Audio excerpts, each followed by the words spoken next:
कार्तिक ने गहरी लंबी सांस ली और वो दीक्षा का मन बदलने की सोचते हुए कहने लगा, मुझे लगा था कि तुम शादी नहीं करोगी। दीक्षा ने कार्तिक की बात सुनकर उससे कहा, अरे ये तो पहले की बात है, बट अब मुझे शादी करनी है यार। वहीं दीक्षा आराम से सोफे पर लेटे लेटे समीर के बारे में सपने देखते हुए कहने लगी, जब से समीर से मिली हूँ तब से मेरे दिल में उसके लिए फीलिंग्स जाग उठी। ये सब भगवान का किया धर है जो उन्होंने मुझे समीर से मिलवाया है। दीक्षा की बातें सुनकर कार्तिक गुस्से से लाल हुए जा रहा था। वो दीक्षा से कहने लगा, इस बात को तो तुम भूल ही जाओ, वो तुमसे 7 साल छोटा है, तुम दोनों एक दूसरे के लिए बिल्कुल सुटेबल नहीं हो। कार्तिक की बातें सुनकर दीक्षा उससे कहने लगी, क्या हुआ अगर वो मुझसे 7 साल छोटा है तो? आज के टाइम में एज कौन देखता है यार, और आजकल तो काफी नॉर्मल हो गया है कि अपने से छोटी एज के लड़कों को लड़कियां डेट कर रही। कितने साल छोटे होने से कोई प्रॉब्लम नहीं, मैं तो 17 साल के गैप को भी नहीं देखती। दीक्षा कार्तिक से रिक्वेस्ट करते हुए कहने लगी, कार्तिक प्लीज तुम उससे मिलवाने में मेरी मदद करो, तुमको अपनी बहन के लिए अच्छा लड़का ढूंढने में हेल्प करनी चाहिए। कार्तिक दीक्षा से कहने लगा, जितना मुझे याद है तुम ऐसा कहा करती थी कि तुम एक गॉर्जियस और टैलेंटेड लड़की हो, क्या ये पॉसिबल है कि आज तक तुम्हें किसी ने भी डेट करने की कोशिश नहीं की? कार्तिक की बातें सुनकर दीक्षा कार्तिक से बहस करते हुए कहने लगी, वो इसलिए क्योंकि मैं बहुत ज्यादा परफेक्ट हूँ और इसीलिए लड़के मेरे पास आने से डरते हैं। कार्तिक दीक्षा की बातें सुनकर सोचने लगा, ओह गॉड सीरियसली, इस लड़की को खुद पर कितना गर्व है, खुद की तारीफ करते हुए ये थकती क्यों नहीं है? कुछ टाइम के बाद तो कार्तिक अब अपने दिल में दीक्षा से हार मान चुका था और वो कहने लगा, ऑल राइट, जब मैं उससे मिलूंगा तब उससे तुम्हारे बारे में जरूर बात करूंगा। कार्तिक की बातें सुनकर दीक्षा खुश होकर कहने लगी, oh my God thank you so much Kartik, अब तो मेरा फ्यूचर तुम्हारे हाथों में है, क्या पता फ्यूचर में तुम्हें समीर के रूप में तुम्हारे नई जीजा ही मिल जाए। कार्तिक दीक्षा की तरफ देखते हुए खुद से कहने लगा, जीजा जी ये लड़की मेरे साथ मजाक तो नहीं कर रही है ना? कार्तिक मन ही मन दुखी होते हुए खुद से कहने लगा, अब मैं क्या करूं, मेरी खुद की बहन ही क्रिया के साथ प्यार कर बैठी, पता नहीं मैंने पास्ट में ऐसा क्या किया था जो मेरे साथ ये सब हो रहा है। कार्तिक दीक्षा से कहने लगा, अब जब सब कुछ सेटल हो गया तो तुम्हें अब यहाँ से जाना चाहिए, प्लीज जाओ यहाँ से। कार्तिक की बात सुनकर दीक्षा कहने लगी, मैं जानती हूँ कि मुझे लेट हो गया है, लेकिन मुझे बहुत तेज भूख लग रही है, तुम एक काम करो ना, मेरे लिए कुछ खाने का इंतजाम कर दो, मैं वो खाकर यहाँ से चली जाती हूँ। दीक्षा की बातें सुनकर कार्तिक को ऑलमोस्ट चक्कर ही आ गए थे। दीक्षा की बातें सुनकर कार्तिक कहने लगा, क्या तुम भी उन निर्दयी लड़कियों में से एक हो जो व्हील चेयर पर बैठे एक इंसान को खाना बनाने के लिए कह रही हो? दीक्षा सोफे से उठकर फ्रिज खोलने के लिए किचन में चली गई। दीक्षा जैसे ही डाइनिंग रूम से किचन की ओर जा रही थी तो उसने कुछ नोटिस किया और अचानक से वो जोर से चिल्ला बैठी और कहने लगी, कार्तिक देखो। दीक्षा की आवाज सुनकर कार्तिक दीक्षा से कहने लगा, अब क्या हुआ? दीक्षा की तेज आवाज सुनकर ऐसा लग रहा था जैसे कार्तिक के कान के पर्दे ही फट गए हों। कार्तिक जल्दी से किचन की ओर गया। दीक्षा डाइनिंग टेबल पर रखे हुए खाने की तरफ इशारा करके जोर से चिल्लाते हुए कार्तिक से पूछने लगी, ये देखो ये सब खाना किसने बनाया? उस डिलीशियस खाने को देखकर दीक्षा के मुंह में पानी आ रहा था। कार्तिक को ऐसा लग रहा था कि अब उसकी नाव पानी में डूबने वाली है। कार्तिक मन ही मन खुद को कोसते हुए कहने लगा, ओह गॉड मुझे ऐसी बहन क्यों दी?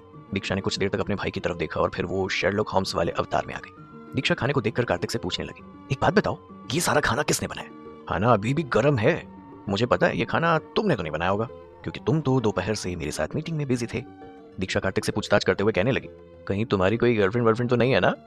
दीक्षा को कार्तिक पे शक हो गया था, इसीलिए वो किचन से बाहर आकर कार्तिक की गर्लफ्रेंड को पूरे घर में ढूंढने लगी। जैसे ही क्रिया ने देखा कि दीक्षा उसे ढूंढ रही है तभी क्रिया चुपके से अपना रास्ता बनाकर घर के मेन डोर तक आ गई थी, पर जैसे ही उसने आसपास दीक्षा की आवाज सुनी तो क्रिया भागकर लिविंग रूम के मिनी बार के पीछे जाकर छुप गई। क्रिया मन ही मन सोचते हुए कहने लगी, ये टेंशन तो सीक्रेट रिलेशनशिप को संभालने से भी ज्यादा मुश्किल है। क्रिया बार बार यही सोच रही थी कि वो चोरों के जैसे क्यों घर में छुपी हुई है कार्तिक के। कार्तिक गुस्से से दीक्षा से कहने लगा, तुम बकवास मत करो, यहाँ कोई मेरी गर्लफ्रेंड नहीं है। कार्तिक को देखकर ऐसा लग रहा था कि जैसे वो गुस्से में दीक्षा को डांट रहा हो। कार्तिक की बातें सुनकर दीक्षा उससे पूछने लगी, तो फिर ये खाना किसने बनाया है? कार्तिक को कुछ समझ नहीं आ रहा था, इसलिए उसने झूठ बोलते हुए कह दिया कि मैगी ने ये खाना मिनी राव रेस्टोरेंट से मंगवाया है। कार्तिक की बात सुनकर दीक्षा शक करते हुए कहने लगी, मिनी राव रेस्टोरेंट? दीक्षा उस खाने को चखने लगी, तभी उसे याद आया कि लास्ट टाइम जो उसने खाना खाया था उसका टेस्ट आज के खाने से काफी ज्यादा मिलता है। ये देखकर वो कार्तिक से कहने लगी, तुम बता रहे थे कि लास्ट टाइम वाला खाना तुमने बनाया था, पर उस खाने का टेस्ट इस खाने से काफी मिलता जुलता है, ये कैसे हो सकता है? कार्तिक को इस बात का बिल्कुल भी रहा कि खाने के मामले में दीक्षा काफी सेंसिटिव लड़की है। दीक्षा एक बार खाए हुए खाने का टेस्ट कभी नहीं भूलती। कार्तिक मन ही मन सोच रहा था कि भगवान भी कैसे कैसे टैलेंट को देता है लोगों को। कार्तिक दीक्षा से कहने लगा, फाइन, सच तो यह है कि मैंने लास्ट टाइम भी मिनी राव रेस्टोरेंट से ही खाना मंगवाया था। दीक्षा कार्तिक से कहने लगी, ओह अच्छा, वाकई उस रेस्टोरेंट के खाने का टेस्ट तो बहुत अच्छा है। दीक्षा को देखकर लग रहा था कि वो कार्तिक की बात को मान गई है। दीक्षा कार्तिक की तरफ देखकर कहने लगी, तुम मेरे कितने अच्छे भाई हो, तुम अच्छे से जानते हो मुझे उस रेस्टोरेंट का खाना कितना पसंद है। दीक्षा हंसते हुए कहने लगी, पता नहीं मैंने पिछले जन्म में कौन से अच्छे काम किए थे कि मुझे इतना अच्छा भाई मिल गया। दीक्षा कार्तिक की तारीफ करते हुए कहने लगी, इस लाइफ में मुझे इतना केयरिंग भाई मिल गया, भगवान से मैं और क्या मांग सकती हूँ। वहीं दूसरी ओर कार्तिक अपनी बहन दीक्षा की तरफ देखे जा रहा था। वो सोच रहा था कि आज उसकी बहन उसकी इतनी तारीफ क्यों कर रही है। अचानक से कार्तिक को दीक्षा से छुटकारा पाने का एक आइडिया आया कि कैसे वो उसे अपने घर से भगा सकता है। इतने में देखते ही देखते दीक्षा क्रिया का बनाया हुआ सारा खाना चट कर गई। डाइनिंग टेबल को देखकर लग रहा था कि वहां कोई तूफान आया हो। वहां खाने की सिर्फ एक डिश बची हुई थी। दीक्षा को वो डिश बिल्कुल पसंद नहीं थी, इसीलिए उसने उस डिश को हाथ तक नहीं लगाया। अच्छे से खाना खाने के बाद दीक्षा कार्तिक से कहने लगी, वाह कार्तिक, मुझे नहीं पता था कि मिनी राव रेस्टोरेंट का खाना पहले से इतना ज्यादा टेस्टी हो गया। उन्होंने जरूर एक नया शेफ हायर किया होगा। ये खाना तो सच में बहुत डिलीशियस है। मैं खुद को खाने से बिल्कुल नहीं रोक पा रही हूँ। कार्तिक अपने पेशेंस के आखिरी हद पे आ चुका था। वो गुस्से से दीक्षा से कहने लगा, अब तो तुमने पूरा मेरा खाना भी खा लिया है, अब तुम यहाँ से जाने का क्या लोगी? कार्तिक की बात सुनकर दीक्षा ने सोफे के ऊपर से अपना बैग उठाया और अपने जूतों को पहनते हुए कार्तिक के घर का दरवाजा खोला और कहने लगी, ओके तो अब मैं चलती हूँ, तुम अपना ख्याल रखना, कभी घर भी आ जाना, और नेक्स्ट टाइम जब तुम मिनी राव रेस्टोरेंट से खाना ऑर्डर करो तो मुझे बुलाना मत भूलना। कार्तिक का गुस्सा 7वें आसमान पर था। वो चिल्लाते हुए कहने लगा, तुम जाओ यहाँ से अब और कभी मत आना। इन बातों का दीक्षा पर कोई असर नहीं हुआ और वो कहने लगी, तुम्हारा सेंस ऑफ ह्यूमर दिन ब दिन काफी अच्छा होता जा रहा है कार्तिक। दीक्षा जाते हुए कहने लगी, ओके मैं अगली बार अपने साथ मोहनलाल को भी ड्रिंक्स पर यहाँ लेकर आऊंगी। कार्तिक गुस्से से कहने लगा, ओ गॉड, ये लड़की तो सच में बहरी हो गई है। दीक्षा की मौजूदगी अब कार्तिक को पागल बनाया जा रही थी। कार्तिक गुस्से से कुछ कहता उससे पहले ही दीक्षा उसके विला का गेट खोलकर बाहर जा चुकी थी। क्रिया ने जैसे ही देखा कि दीक्षा घर से चली गई तो वो मिनी बार से बाहर आ गई। कार्तिक ने क्रिया की तरफ देखा, उसे काफी एम्बैरेस्ड फील हो रहा था। वो क्रिया से कहने लगा, तुम अभी तक यहीं हो? कार्तिक को लगा कि दीक्षा जब खाना बना रही थी तब क्रिया चुपके से वहां से चली गई होगी। कार्तिक की बात सुनकर क्रिया कहने लगी, अगर मैं चली जाती तो आज रात आप क्या खाते? क्रिया कार्तिक की व्हीलचेयर को धक्का देते हुए डाइनिंग रूम में ले गई। डाइनिंग टेबल की हालत देखकर क्रिया कार्तिक से कहने लगी, आपकी बहन तो सच में खाने में बहुत माहिर है। कार्तिक गुस्से से अपनी बहन को बुरा भला कहने लगा। कार्तिक की बातें सुनकर क्रिया को हंसी आ गई। उसने कार्तिक की ओर देखा तो कार्तिक पछतावे से क्रिया की ओर देख रहा था। ये देखकर क्रिया कार्तिक से पूछने लगी, क्या हुआ कार्तिक, क्या बात है? कार्तिक क्रिया से माफी मांगते हुए कहने लगा, मुझे माफ कर दो क्रिया, मैं जानता हूँ मैं बहुत सेल्फिश इंसान हूँ। मैं हमेशा अपने ही बारे में सोचता रहता हूँ, ना कि तुम्हारे बारे में। अगर तुम इतने खुले दिल से अपनी बेस्ट फ्रेंड से मुझे मिलवा सकती हो तो मुझे भी अपनी बहन को तुमसे मिलवाना चाहिए था। एटलीस्ट अगर अगली बार वो यहाँ आती है तो तुमको छुपने की कोई जरूरत ना हो। क्रिया कार्तिक की ओर सीधा आंखों में आंखें डालकर कहने लगी, कार्तिक आप गलत समझ रहे हैं, आप बिल्कुल भी सेल्फिश नहीं है। मैं जानती हूँ आप मेरे बारे में बहुत सोचते हैं और मुझे पता है कि हमारी करंट सिचुएशन फिलहाल बहुत अजीब है, और आपकी बहन की पर्सनालिटी को देखते हुए अगर आप मुझे उससे इंट्रोड्यूस करवा देते तो शायद पूरी दुनिया को जाके ये कह देती कि मैं आपकी गर्लफ्रेंड हूँ। आफ्टर ऑल क्रिया एक मामूली सी एक्ट्रेस थी जो कि एक फिल्म में एक अनइम्पॉर्टेंट सा सपोर्टिंग रोल कर रही थी। अगर मित्तल फैमिली को उसके बारे में कुछ भी पता चला तो सबको यही लगता कि वो कार्तिक के स्टेटस का फायदा और कामयाबी हासिल करने की कोशिश कर रही है। अगर ऐसा हुआ तो क्रिया को बहुत ज्यादा क्रिटिसिज्म झेलना पड़ेगा। ये उसके करियर के लिए काफी हार्मफुल होगा। कार्तिक ने क्रिया का शुक्रिया अदा करते हुए कहा, थैंक यू सो मच क्रिया, तुम्हारी अंडरस्टैंडिंग कितनी अच्छी है। कार्तिक शब्दों में बयान नहीं कर सकता था कि वो क्रिया को पाकर कितना खुशकिस्मत महसूस कर रहा था। शायद पूरी दुनिया में क्रिया ही ऐसी लड़की थी जो कार्तिक की फीलिंग्स को बहुत अच्छे से समझती थी। क्रिया ने मुस्कुराते हुए कार्तिक से कहा, इतनी ज्यादा फॉर्मेलिटी करने की जरूरत नहीं है कार्तिक, और आपको नहीं लगता कि ये सब कुछ बहुत ज्यादा एक्साइटिंग है? कार्तिक क्रिया से पूछने लगा, एक्साइटिंग? कार्तिक को कुछ समझ नहीं आ रहा था। कार्तिक मन ही मन सोच रहा था कि आखिर ये सब कुछ कैसे एक्साइटिंग हो सकता है। क्रिया ने कार्तिक के जवाब सुनने का इंतजार तक नहीं किया। वो किचन में चली गई और कार्तिक से पूछने लगी, तो कार्तिक आप खाने में क्या खाएंगे?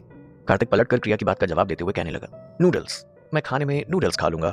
क्रिया ने कार्तिक को हंसते हुए कहा, ओके आप मुझे 10 मिनट दीजिए।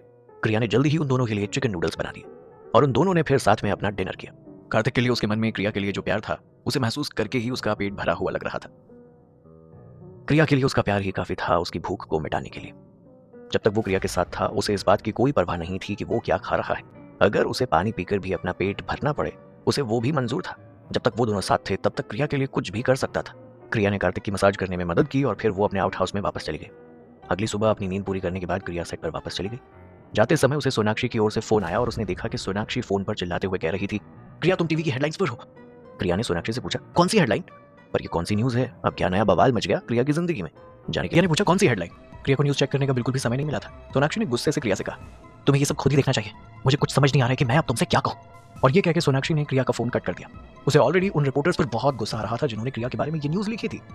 सोनाक्षी मन ही मन सोचने लगी, आखिर लोग हमेशा क्रिया को हर्ट करने की कोशिश क्यों करते हैं? वो उसे क्यों हमेशा फंसाते रहते हैं? क्रिया स्टूडियो के बाहर आकर रुकी और उसने अपना सोशल मीडिया अकाउंट चेक किया। उसने देखा कि एक नया हॉट टॉपिक सोशल मीडिया पर छाया हुआ था, विराट की गर्लफ्रेंड, मधुबाला का सीक्रेट बॉयफ्रेंड, मधुबाला कर रही है विराट को चीट। ये सब देखकर क्रिया को चक्कर आने लगे। एक मिनट हुए क्या? क्रिया सोचने लगी, आखिर मैं विराट की गर्लफ्रेंड कब बनी और ये चीटिंग और शुगर डैडी की बात क्या है? क्रिया ने उनमें से एक हेडलाइन पर क्लिक किया और उसके सामने एक धुंधली सी तस्वीर नजर आने लगी। उस तस्वीर में एक लड़की हॉट से नाइट गाउन पहने हुए गुलाब की पत्तियों से सजे हुए बेड पर लेटी हुई थी। क्रिया को वो तस्वीर देखकर समझ में आ गया था कि वो तस्वीर आखिर क्या थी। ये उस दिन की तस्वीर थी जब देवांश ने क्रिया को बेहोश करके उसे कार्तिक को गिफ्ट करना चाहा था। लेकिन उसे देखकर इस बात का पता लगाना मुश्किल नहीं था कि वो लड़की कौन थी। उस लड़की का चेहरा काफी यूनिक था और इससे ऑडियंस को साफ पता लग रहा था कि वो क्रिया ही थी।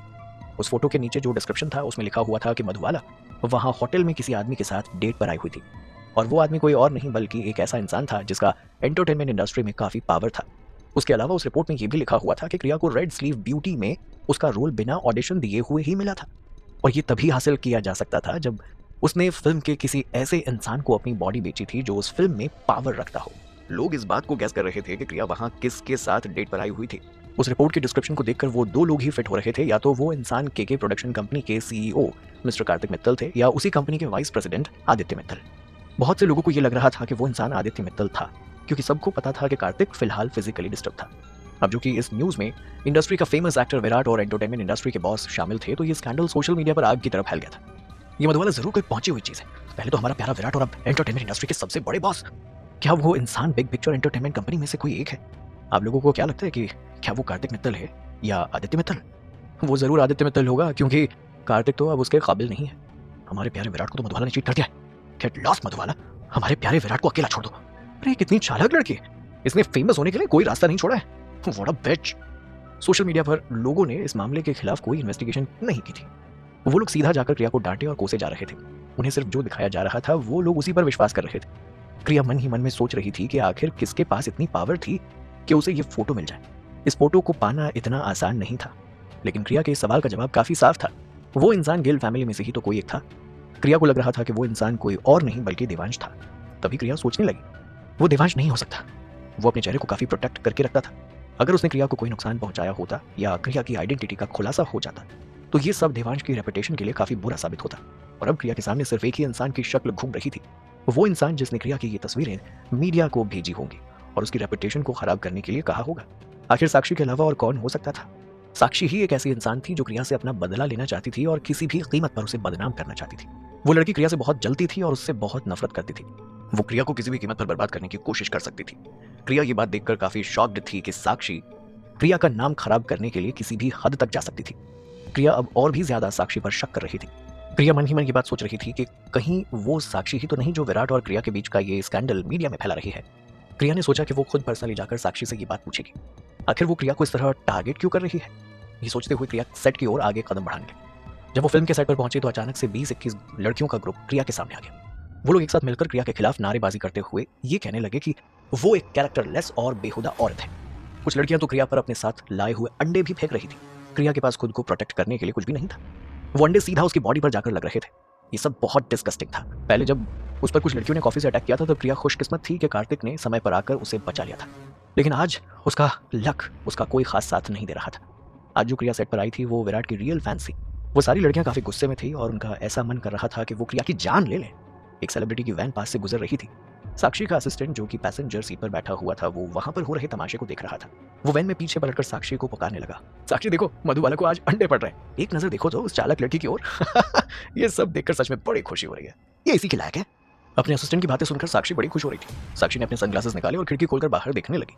क्रिया की उस हालत को देखकर उसके चेहरे पर अपने आप मुस्कुराहट आ गई थी। उसे क्रिया पर बहुत तरस आ रहा था। साक्षी क्रिया का मजाक बनाते हुए कहने लगी, एक बात तुम अच्छे से समझ लो, तुम मुझसे लड़ने के बिल्कुल भी काबिल नहीं हो।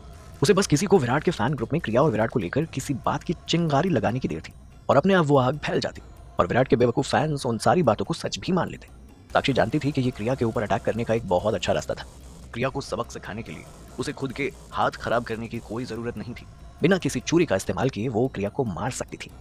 वहीं दूसरी ओर केके प्रोडक्शन कंपनी के प्रेसिडेंट ऑफिस में कार्तिक बैठा हुआ था। आदित्य जो कि एक ब्लैक कलर के सूट को पहना हुआ था, उसने प्रेसिडेंट ऑफिस का दरवाजा खोला और डायरेक्टली अंदर चला गया। उसने कार्तिक के डेस्क पर एक एंटरटेनमेंट न्यूज़पेपर रखा और कार्तिक की ओर देखने लगा। आदित्य ने हैरान होते हुए कार्तिक से पूछा, इसका क्या मतलब है भाई? कार्तिक ने कुछ लिखना बंद किया और वो आदित्य की ओर देखने लगा। उसकी वो गहरी आंखें काफी कंफ्यूज नजर आ रही थी और वो आदित्य से पूछने लगा, क्या? आदित्य ने कार्तिक को उस न्यूज़पेपर की तरफ इशारा करते हुए कहा, तुम खुद ही देख लो अपनी आंखों से। बिना कुछ कहे कार्तिक ने जल्दी से वो एंटरटेनमेंट न्यूज़पेपर उठाया और उसे पढ़ने लगा। उसे पढ़कर उसे ये पता लगा कि उस पेपर में उसके और क्रिया के बारे में एक स्कैंडल भरी न्यूज़ छपी हुई थी कि वो और क्रिया एक साथ शालीमार होटल में थे। कार्तिक ने वापस वो न्यूज़पेपर अपने टेबल पर फेंक दिया। उसे उस न्यूज़पेपर को पढ़कर कोई फर्क नहीं पड़ रहा था। वो आदित्य से कहने लगा कि ये सिर्फ एक अफवाह है, इससे परेशान होने की कोई जरूरत नहीं है। आदित्य गुस्से से कार्तिक को कहने लगा, परेशान होने की जरूरत नहीं है? तुम ऐसा कैसे कह सकते हो कार्तिक? इस स्कैंडल में ऑब्वियसली तुम हो, लेकिन सब लोग मुझ पर शक कर रहे हैं। आदित्य के चेहरे पर शिकन साफ नजर आ रही थी और उसका मूड भी अचानक से काफी खराब नजर आ रहा था।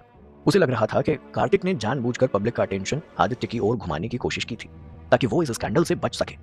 कार्तिक को लगा कि उसका भाई उससे नाराज हो गया है, इसीलिए कार्तिक अपने भाई से माफी मांगते हुए कहने लगा, आई एम रियली सॉरी भाई। आदित्य को सब लोग दोषी मान रहे थे, भले ही उसने कुछ भी नहीं किया था।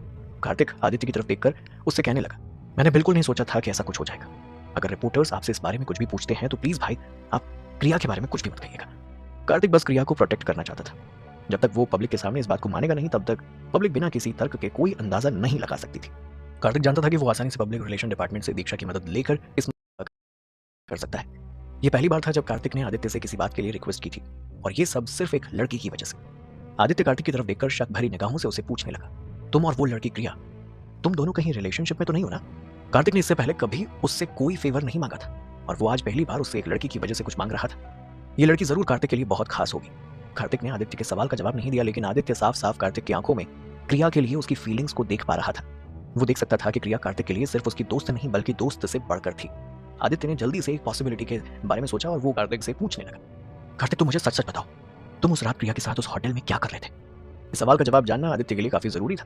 अगर कार्तिक पूरी तरह से ठीक हो गया था तो वो पिता बन सकता था, तो मित्तल फैमिली के वारिस होने का हक अपने आप कार्तिक के हिस्से में चला जाता। कार्तिक ने अपना सिर झुकाया और आदित्य को जवाब देते हुए कहने लगा, नहीं ऐसा कुछ भी नहीं है, मैं और क्रिया सिर्फ अच्छे दोस्त हैं। असल में कार्तिक अपनी बीमारी से बहुत ज्यादा ठीक हो चुका था, लेकिन वो अच्छे से जानता था कि वो ये बात फिलहाल आदित्य या मित्तल फैमिली के और किसी भी मेंबर को नहीं बता सकता। आदित्य ने उसकी ओर देखा और उसने मान लिया कि कार्तिक सच कह रहा था। ये जानकर उसने राहत की गहरी लंबी सांस ली। आदित्य ने कार्तिक से कहा, अच्छा ठीक है, तुम मेरे भाई हो इसलिए मैं इस बात को तुम्हारे लिए संभाल लूंगा, लेकिन एक बात याद रखना, you owe me this. Kartik ने आदित्य का शुक्रिया अदा करते हुए कहा, मैं जानता हूं, थैंक यू। आदित्य ने कार्तिक की तरफ देखकर कहा, लेकिन तुम्हें मुझसे एक बात प्रॉमिस करनी होगी। आदित्य की बात सुनकर कार्तिक ने हैरान होते हुए कहा, कैसा प्रॉमिस? आदित्य ने फ्लैट टोन में मुस्कुराते हुए कहा, मैं उम्मीद करता हूं कि तुम रश्मि को मेरे लिए छोड़ दोगे, मुझे वो बहुत पसंद है। अचानक रश्मि की बात सुनकर कार्तिक ने तुरंत हंसते हुए और सहमत होते हुए कहा, मैं तो उसे पसंद भी नहीं करता हूँ, वो तो आपकी ही है। आदित्य को कार्तिक की बात पर विश्वास नहीं हो रहा था। उसने हैरान होते हुए कहा, सच में? लेकिन मुझे लगा था कि दादाजी के बर्थडे पर रखी गई वो पार्टी स्पेशली तुम्हारी और रश्मि की शादी तय करने के लिए ही अरेंज हुई थी। कार्तिक ने अपने आईब्रोज को ऊपर करते हुए आदित्य की ओर देखा और कहने लगा, मेरे लिए? मुझे लगा कि ये आपके लिए अरेंज हुई थी। आदित्य को अब कंफ्यूजन हो रही थी। उसने कंफ्यूज होते हुए कार्तिक से कहा, डोंट टेल मी कि तुम्हें इस बारे में कुछ नहीं पता था। कार्तिक को समझ आ गया था कि आदित्य क्या कहने की कोशिश कर रहा था। आदित्य एक ऐसे किस्म का लड़का था जो हर चीज को लेकर टेंशन में आ जाता। कार्तिक ने रिलैक्स होते हुए कहा, भाई अब जानते हो ना कि मैंने आज तक कभी भी किसी भी चीज को लेकर आपसे कोई लड़ाई नहीं की, और स्पेशली कभी किसी लड़की को लेकर तो मैं कभी आपसे लड़ाई नहीं करूंगा। कार्तिक आदित्य को समझाते हुए कहने लगा, क्या सच में आदित्य कार्तिक का ये सीक्रेट छुपा पाएगा या इसे रिवील कर देगा? आगे कार्तिक के पास एक बहुत बड़ी वजह थी आदित्य की इतनी रिस्पेक्ट करने की। कार्तिक के पास सब कुछ था पर परिवार नहीं था, और कार्तिक को अब बस परिवार चाहिए था, एक कंप्लीट हैप्पी फैमिली। और इसी वजह से कार्तिक छोटी मोटी चीजों को अवॉइड करके अपने इस परिवार को एक साथ रखना चाहता था। Are you sure about that? तो तुम अभी तक इस कुर्सी पर बैठे बैठे क्या कर रहे हो? आदित्य ने कार्तिक को तंज कसते हुए पूछा था। आदित्य का सवाल सुनकर कार्तिक ने शांति से जवाब देते हुए कहा, दादाजी यही चाहते थे, और आप अच्छे से जानते हैं कि मैं उन्हें ना नहीं कह सकता हूँ। कार्तिक के दादाजी ने उसे एक बार और उसके और आदित्य के बीच के फर्क को बताया था। दादाजी की नजरों में आदित्य को खुद पर बहुत गर्व था, और वो हमेशा ऐसे रास्तों को तलाश करता था जहां कम समय में कामयाबी हासिल हो सके। कार्तिक के एक्सीडेंट के बाद केके प्रोडक्शन कंपनी तबाह हो जाती अगर वो आदित्य के हाथों में चली जाती तो। और कार्तिक की बात की जाए तो वो हर एक छोटी से छोटी डिटेल का ध्यान रखता था। एक अच्छा इंसान था और हर किसी के साथ इंसाफ करता था। उसे अपनी जिम्मेदारियों का अच्छे से एहसास था। कार्तिक हर मामले में आदित्य के मुकाबले मित्तल फैमिली के वारिस होने के लिए एक बेटर चॉइस था। आदित्य कार्तिक को मन ही मन कोसने लगा। कार्तिक तुम जानते हो मुझे सबसे ज्यादा किस चीज से नफरत है? तुम चेहरे पर कुछ और बनते हो और पीठ पीछे कुछ और ही करते हो। भले ही तुम ऐसा करते रहो कि तुम मुझसे किसी भी चीज को लेकर कभी नहीं लड़ोगे, लेकिन असली बात तो यह है कि तुम एक एक करके मुझसे सब कुछ छीन रहे हो, मेरा हक, मेरी फैमिली, यहाँ तक कि मेरा वजूद भी। अगर 5 साल पहले कार्तिक मुंबई नहीं लौटता और अपनी मासी माँ के परिवार को नहीं अपनाता तो आज आदित्य पूरी तरीके से कार्तिक के मौसा जी और मौसी जी की प्रॉपर्टी के साथ साथ एक्सीडेंट के बाद कार्तिक की प्रॉपर्टी को भी टेक ओवर कर चुका होता। लेकिन कार्तिक को तो मोटिवेशन मिल गया और वो वापस अपनी कंपनी की पोजीशन संभाल कर बैठ गया, और साथ ही साथ उसने अपनी लापरवाही को भी छोड़ दिया था और सब काम खुद संभाल रहा था बजाय के मैगी को संभालवाने के। सबसे पहले कार्तिक के 5 साल पहले हुए एक्सीडेंट की वजह से, उसके अपाहिज हो जाने की वजह से केके प्रोडक्शन कंपनी के कई शेयर होल्डर्स ने ये प्रपोज किया था कि कार्तिक की जगह आदित्य को कंपनी का सीईओ बना देना चाहिए, और उसके दादाजी को कुछ भी करके इस बात के लिए मनाना ही पड़ता।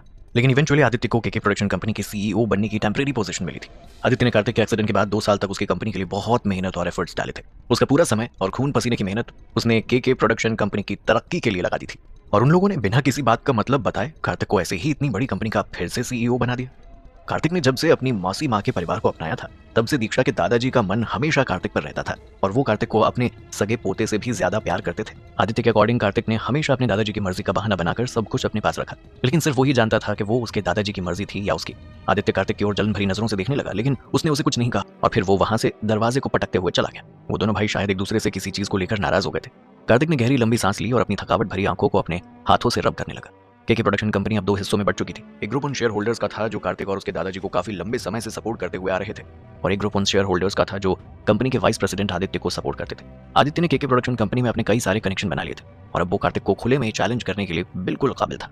उसके दादाजी हमेशा ये कहा करते थे कि अगर ये दोनों भाई एक साथ मिल गए तो फिर इन्हें कोई नहीं रोक सकता, लेकिन ये दोनों भाई कभी एक नहीं हो सकते थे। 25 साल की उम्र तक कार्तिक ने यूं तो बहुत कुछ कर दिया था, पर अशोका की तरह कलिंग का युद्ध लड़ने के बाद उसकी भी हिम्मत जवाब दे गई थी। कार्तिक चाहे जितनी कोशिश करे वो आदित्य के साथ आगे भाई का प्यार नहीं दिखा सकता था, जबकि आदित्य की आंखों में पूरी तरह जलन और लालच भरी हुई थी और उसे हर हाल में पैसा चाहिए था। और वहीं दूसरी तरफ फिल्म स्टूडियो में फैंस अभी भी क्रिया के लिए मुश्किलें पैदा कर रहे थे। क्रिया का ना ही कोई असिस्टेंट था और ना ही कोई मैनेजर, कोई उसकी मदद करने के लिए नहीं आने वाला था। उसे बहुत समय लगा उन लड़कियों से बचकर सेट पर वापस आने के लिए। ड्रेसिंग रूम में हमेशा की तरह चहल पहल नजर आ रही थी। जब प्रिया अंदर आई तो साक्षी का असिस्टेंट सबको बड़ा चढ़ाकर क्रिया को अंडे मारे जाने वाली बात बता रहा था। मीना और वहां मौजूद सारे लोग इस बात को सुनकर खुशी के मारे फूले नहीं समा रहे थे। जब उन्होंने क्रिया को अंदर आते हुए देखा तो वो लोग चुप हो गए और अपने अपने कामों में लग गए। साक्षी का असिस्टेंट क्रिया को परेशान करना चाहता था, इसीलिए वो उसे जानबूझकर पूछने लगा, ओ मधुबाला क्या हुआ, तुम ये ऊपर से लेकर नीचे तक अंडों से क्यों लदी हुई हो? क्रिया की नजरें किसी छुरी की तरह तेज नजर आ रही थी। वो साक्षी के असिस्टेंट को साइड में धक्का देकर सीधा साक्षी के सामने जाकर खड़ी हो गई। उसने साक्षी के पास रखे स्टूल पर जोर से लात मारी और गुस्से से चिल्लाते हुए कहा, साक्षी ये सब तुम्हारा क्या था है ना? डायरेक्टर खान ने क्रिया को बेवजह मुश्किलों से दूर रहने के लिए कहा था, लेकिन अब वो ये सहन नहीं कर सकती थी। क्रिया जितना सहन करने की कोशिश कर रही थी, साक्षी उसे उतना ही परेशान कर रही थी। साक्षी का असिस्टेंट उसे किसी भी हालत में प्रोटेक्ट करना चाहता था और इसीलिए उसने क्रिया को साइड में धक्का दिया और कहने लगा, मधुबाला तुम ऐसे कैसे कह सकती हो? ये सब तुम्हारी नजरअंदाजी का नतीजा है, जिस वजह से तुम्हें आज ये सब कुछ भुगतना पड़ रहा है। तुम अपने हाथों से स्कैंडल में फंसी हो। साक्षी का इससे कुछ लेना देना नहीं है, समझे?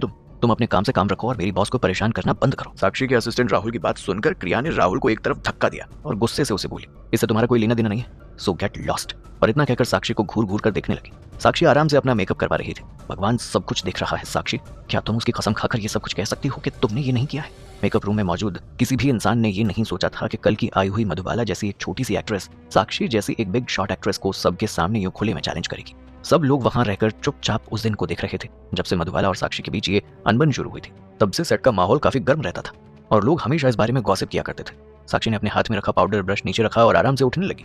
वो क्रिया को देखकर मुस्कुराते हुए बोली, मिस मधुबाला मुझे लगता है कि आपको कोई गलतफहमी हो गई है। क्या आपको ये लगता है कि मेरे करंट फेम और स्टेटस के चलते मुझे आप जैसे कल की आई हुई एक मामूली सी एक्ट्रेस से डील करने के लिए इतना नीचे गिरना होगा और ऐसे रास्तों को अपनाना होगा?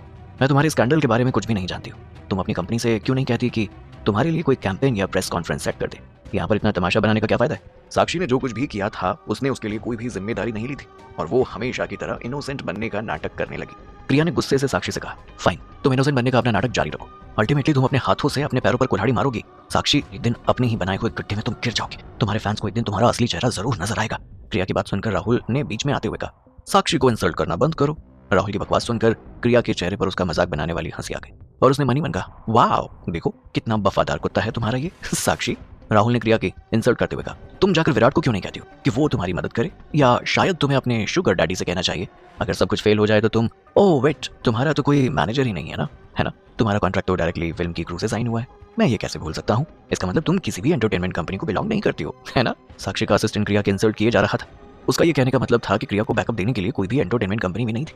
राहुल की बात सुनकर क्रिया ने उसे जवाब देते हुए कहा, और तुम्हें किसने कहा था कि मैं किसी भी एंटरटेनमेंट कंपनी को बिलोंग नहीं करती हूँ? मैंने अभी कुछ दिनों पहले ही उड़ान एंटरटेनमेंट कंपनी के साथ कॉन्ट्रैक्ट साइन किया है। उड़ान एंटरटेनमेंट कंपनी का नाम सुनकर राहुल ने हैरान होते हुए कहा, उड़ान एंटरटेनमेंट कंपनी? कौन है ये लोग? मैंने तो कभी पहले इनके बारे में नहीं सुना। राहुल बहुत सालों से इस इंडस्ट्री में काम कर रहा था और उसने कभी भी इस कंपनी के बारे में कुछ सुना ही नहीं था। मीना ने जल्दी से अपना फोन बाहर निकाला और उड़ान एंटरटेनमेंट कंपनी के बारे में सर्च करने लगी, लेकिन उसके हाथों में कोई भी इन्फॉर्मेशन नहीं आई। मीना ने क्रिया से पूछते हुए कहा, इंटरनेट पर उड़ान एंटरटेनमेंट कंपनी के बारे में कोई भी इन्फॉर्मेशन अवेलेबल नहीं है। कहीं तुमने किसी फ्रॉड कंपनी के साथ तो कॉन्ट्रैक्ट नहीं कर लिया? वो लोग तो ये सोच रहे थे कि कहीं क्रिया बेइज्जती से बचने के लिए तो ये बहाना नहीं बना रही थी। क्रिया महसूस कर पा रही थी कि बाकी सारे लोग उसका मजाक उड़ा रहे थे, उसे डोमिनेट करने की कोशिश कर रहे थे। उससे उनका मुंह बंद कराने के लिए कोई भी जवाब नहीं मिल रहा था, क्योंकि उड़ान एंटरटेनमेंट अभी अभी बनी हुई कंपनी थी जिसमें सिर्फ 3 लोग थे, कंपनी का बॉस, असिस्टेंट और क्रिया। उसे अब फाइनली समझ में आ गया था कि डायरेक्टर खान ने उसे क्यों उससे ज्यादा ताकतवर इंसान से लड़ने के लिए मना किया था, क्योंकि वो हर चीज आखिर में उसके लिए मुसीबत ही खड़ी करने वाली थी। लीना ने क्रिया को उस सिचुएशन से निकालते हुए उसकी मदद करने की कोशिश करते हुए कहा, क्रिया तुम जाओ और शावर लेकर आओ, मैं फिर से तुम्हारा मेकअप कर दूंगी। क्रिया ने थैंक यू कहा और फिर वो वहां से चली गई। साक्षी और साक्षी का असिस्टेंट क्रिया को वहां से जाते हुए देखकर हंस रहे थे। उसे शॉवर लेने दो, भले ही नंडो की गन से बाहर आ जाएगी, लेकिन इस स्कैंडल से उसे कौन बाहर निकालेगा। सितारा ने बाहर खड़ी ये सब कुछ देखा और सुना था। उसे साक्षी पर तो बहुत ज्यादा गुस्सा आ रहा था। बहुत बार सितारा खुद को दूसरों की फिक्र करने से रोक नहीं पा रही थी। वो अक्सर दूसरों के मामले से दूर रहती थी, लेकिन इस बार साक्षी ने अपनी हद पार कर दी थी। मधुबाला नाम की उस लड़की ने अभी अभी एंटरटेनमेंट सर्कल में कदम रखा था और उसे ही अभी से ही टारगेट किया जा रहा था और उसकी रेपुटेशन को खराब किया जा रहा था। अगर समय रहते कोई उसकी मदद नहीं करेगा तो ये बिल्कुल पॉसिबल है कि वो कोई ऐसी सिचुएशन में आ जाएगी जहां कोई भी उसकी मदद नहीं कर पाएगा, या फिर वो इससे भी बुरी सिचुएशन में फंस जाए। पिछले कुछ दिनों में सितारा का क्रिया के साथ एक अलग ही कनेक्शन हो गया था और वो क्रिया को अपना कॉम्पिटिटिव बिल्कुल नहीं समझती थी। सितारा ने ऐसे कई एक्टर्स को देखा था जिन्होंने इंडस्ट्री में उनसे किसी बड़े पावरफुल इंसान को नाराज कर दिया था और उस वजह से उन्हें कई सारी परेशानियों का सामना करना पड़ा था। ये एक कॉमन केस था। जब उसने भी इंडस्ट्री में कदम रखा था तब उसके साथ भी यही सब हुआ था। वो खुद इस चीज का शिकार बनी थी, इसीलिए वो अच्छे से जानती थी कि मधुबाला कैसा महसूस कर रही होगी। सितारा ने गहरी लंबी सांस ली और फिर अपनी असिस्टेंट नुसरत की ओर पलट कर देखते हुए कहने लगी, तुम जाओ और मैं जैसा कहती हूँ वैसा ही करो। नुसरत काफी टाइम से सितारा के साथ काम कर रही थी, इसलिए उसे पता था कि सितारा के दिमाग में क्या चल रहा है। उसने तुरंत हाँ में अपना सिर हिलाया और वहां से चली गई। अब क्या करने वाली है सितारा साक्षी के साथ। सितारा ने मधुबाला की तरफ मदद का हाथ बढ़ाना चाहा, क्योंकि वो अच्छे से जानती थी कि इस फिल्म के क्रू में हर कोई बेका हुआ था और कोई भी मधुबाला की मदद नहीं करने वाला था। वो सब लोग साक्षी और ऋषभ के पल्लू से बंधे हुए थे। उस दिन सेट पर जो इंसिडेंट हुआ था उसके बारे में न्यूज़ फैल चुकी थी। उसे काफी हाइप अप करके दिखाया जा रहा था और अब उस दिन की वो तस्वीर है जिसमें विराट ने क्रिया को उठाया था। उसके अलावा कुछ भी लीक नहीं हुआ था। दूसरे शब्दों में कहा जाए तो पब्लिक नहीं जानती थी कि विराट ने क्रिया को अपनी बाहों में क्यों उठाया था। सितारा बस सच सबके सामने लाना चाहती थी ताकि लोग बात के दूसरे पहलू को भी समझ सके और फिर सही डिसीजन लें। यूं बिना किसी के बारे में पूरी बात जाने बगैर ओपिनियन बना लेना सही तो नहीं है। All thanks to Sakshi and Rishabh, Virat और क्रिया की वो तस्वीरें जिसमें विराट ने क्रिया को उठाया था, वो तस्वीरें इंटरनेट पर वायरल हो चुकी थी। सारी पब्लिक क्रिया को क्रिटिसाइज कर रही थी। क्रिया का इंस्टाग्राम अकाउंट मधुबाला गोयल लोगों के नफरत भरे कमेंट्स और दकियानुसी बातों से भर गया था। जब बात हाथ से निकलते हुए दिख रही थी और उम्मीद की कोई किरण नजर नहीं आ रही थी, तब उस दिन सेट पर हुए उस इंसिडेंट के बारे में एक दूसरा वीडियो भी वायरल होने लगा। एक्सीडेंट के बारे में करीबन 100 शब्दों में कुछ लिखा गया था और ये वीडियो काफी सारे लोगों को अट्रैक्ट कर रहा था। वो वीडियो एक मोबाइल फोन से रिकॉर्ड किया गया था और उसकी पिक्चर क्वालिटी भी क्लियर थी। उस रिकॉर्ड किए गए वीडियो में टाइम और डेट साफ दिखाई दे रहे थे, जिससे पता चल रहा था कि वो वीडियो सेट पर उस दिन हुए इंसिडेंट के समय रिकॉर्ड किया गया था। वो वीडियो जल्दी जल्दी आगे बढ़ रहा था जिसमें उस दिन हुए हादसे के बारे में सब कुछ साफ दिखाई दे रहा था। क्रिया को तकरीबन 3 रीटेक्स के लिए 3 बार लात मारकर सीढ़ियों से नीचे गिराया गया था। आखिरी रीटेक के समय साक्षी ने उसे इतनी जोर से लात मारी कि वो नीचे गिरकर शॉक में चली गई थी। ये देखकर विराट दौड़ते हुए सेट पर गया और बेहोश हुई क्रिया को उठाकर वहां से ले गया। जिस किसी ने भी ये वीडियो देखा वो ये साफ साफ देख पा रहा था कि विराट क्रिया की मदद कर रहा था, ना कि उसके लिए अपना प्यार दिखा रहा था। वो वीडियो उन सब फैंस के गालों पर एक जोरदार तमाचा था जो क्रिया को क्रिटिसाइज कर रहे थे और उसके बारे में इतनी बुरी बुरी बातें कह रहे थे। ओह शिट, साक्षी इतनी पत्थर दिल कैसे हो सकती है? वो तो बहुत बेरहम है। उसने मधुबाला को इतनी जोर से लात मारी कि वो बेहोश हो गई। मधुबाला उसी समय बेहोश हो गई थी। अगर विराट आगे आकर उसे समय पर हॉस्पिटल नहीं ले जाता तो शायद वो अपनी जान गंवा बैठती। ये तो जिंदगी और मौत का मामला था। अब जो लोग क्रिया को क्रिटिसाइज कर रहे थे और ये कह रहे थे कि वो विराट को फंसा रही है, अब क्या कहना है तुम्हारा? ये कोई पब्लिसिटी स्टंट या अफेयर की बात नहीं है। विराट एक अच्छा इंसान होने के नाते मधुबाला की जान बचा रहा था। अगर विराट की जगह मैं होता तो शायद मैं भी दौड़ते हुए मधुबाला की जान बचाने के लिए चला जाता। हमारा विराट सच में बहुत अच्छा है। शायद हमने मधुबाला को ही गलत समझ लिया था, पर वो भी इतनी बुरी नहीं है। कहीं मीडिया हमें गुमराह तो नहीं कर रही? पब्लिक ओपिनियन जब धीरे धीरे बदलने लगा तब वीडियो को देखने के बाद कई लोग क्रिया की ओर अपना नजरिया बदल रहे थे। साक्षी, जो कि क्रिया के बारे में फैलती हुई गॉसिप को सुनकर काफी खुश नजर आ रही थी, जब उसने ये न्यूज देखी अपने टैबलेट पर तो उसे अपनी आंखों पर विश्वास नहीं हो रहा था। पहले हर तरफ ये न्यूज छाई हुई थी कि क्रिया कैसे गलत रास्तों को अपनाकर इंडस्ट्री में अपना वजूद कायम कर रही थी, लेकिन अब हर तरफ कुछ और ही न्यूज छाई हुई थी। हैशटैग क्रिया और विराट के तस्वीरों के पीछे का सच, हैशटैग न्यूकमर एक्ट्रेस मधुबाला हुई सेट पर बेहोश, विराट ने आगे बढ़कर बचाया, हैशटैग साक्षी ने मारकर लात किया एक मामूली एक्ट्रेस को बेहोश, हैशटैग बिग शॉट एक्ट्रेस कर रही छोटी एक्ट्रेस को बुली। उस न्यूज टाइटल को क्लिक करके उस वीडियो को देखने के बाद साक्षी अपने गुस्से को नहीं रोक पाई और अपने असिस्टेंट से पूछने लगी, हमने तो पूरी फिल्म के क्रू को खरीद लिया था ना, फिर किसने हमें धोखा देने की कोशिश की? किसने ये वीडियो वायरल किया? साक्षी के असिस्टेंट को कुछ भी नहीं पता था कि ये वीडियो कैसे वायरल हो गया और ना ही वो कह सकता था कि ये उसी की बेपरवाही की वजह से हुआ। वो तुरंत अपनी जिम्मेदारी से मुकरने के रास्ते ढूंढने लगा और इस पूरी चीज को ब्लेम करने के लिए साक्षी के दुश्मन से बेहतर और कौन इंसान हो सकता है? साक्षी को तो इस बात पर कोई डाउट भी नहीं होगा। असिस्टेंट राहुल ने तुरंत डाउट करते हुए कहा, एक मिनट, कहीं ये सब सितारा ने तो नहीं किया है? उसने पिछली बार भी हमारा साथ देने से इनकार कर दिया था, कहीं उसने तो ये वीडियो लीक नहीं किया है? साक्षी ने चिल्लाते हुए कहा, सितारा, फिर से ये लड़की अपनी हरकतों से बाज नहीं आएगी। पता नहीं उसे मुझसे क्या प्रॉब्लम है, वो मेरे साथ हर बार ऐसा क्यों करती है? हमेशा वही मेरे प्रॉब्लम्स के पीछे होती है। लगता है इससे छुटकारा पाने के लिए मुझे जल्द से जल्द कोई रास्ता ढूंढना पड़ेगा, लेकिन सबसे पहले मुझे इस वीडियो से छुटकारा पाना होगा। अगर ये वीडियो वायरल हो गया तो मुझे बेकार में अनवांटेड अटेंशन मिल जाएगा, जो मेरे स्टेटस के लिए बिल्कुल भी अच्छा नहीं है। मैं उस 2 कौड़ी की क्रिया के लिए अपनी इमेज को खराब नहीं होने दे सकती हूँ। साक्षी ने जल्दी से ऋषभ को कॉल किया और उसे कहने लगी, ऋषभ, क्या तुमने न्यूज देखी? ऋषभ ने फोन के दूसरी साइड से तुरंत कहा, हाँ मैंने न्यूज़ देखी है और मैं इस चीज़ से छुटकारा पाने के लिए जल्द से जल्द कोशिश कर रहा हूँ। साक्षी ने गुस्से से ऋषभ को ऑर्डर देते हुए कहा, इस चीज़ का जल्द से जल्द खात्मा करो, कोई भी रास्ता अपनाओ लेकिन इस वीडियो को जल्द से जल्द इंटरनेट से हटाओ। हाँ मैं जानता हूँ, डोंट वरी, मैं इसे हैंडल कर लूंगा। ऋषभ ने उस वीडियो को इंटरनेट से हटाने के लिए पहले ही अपने लोगों से कह दिया था।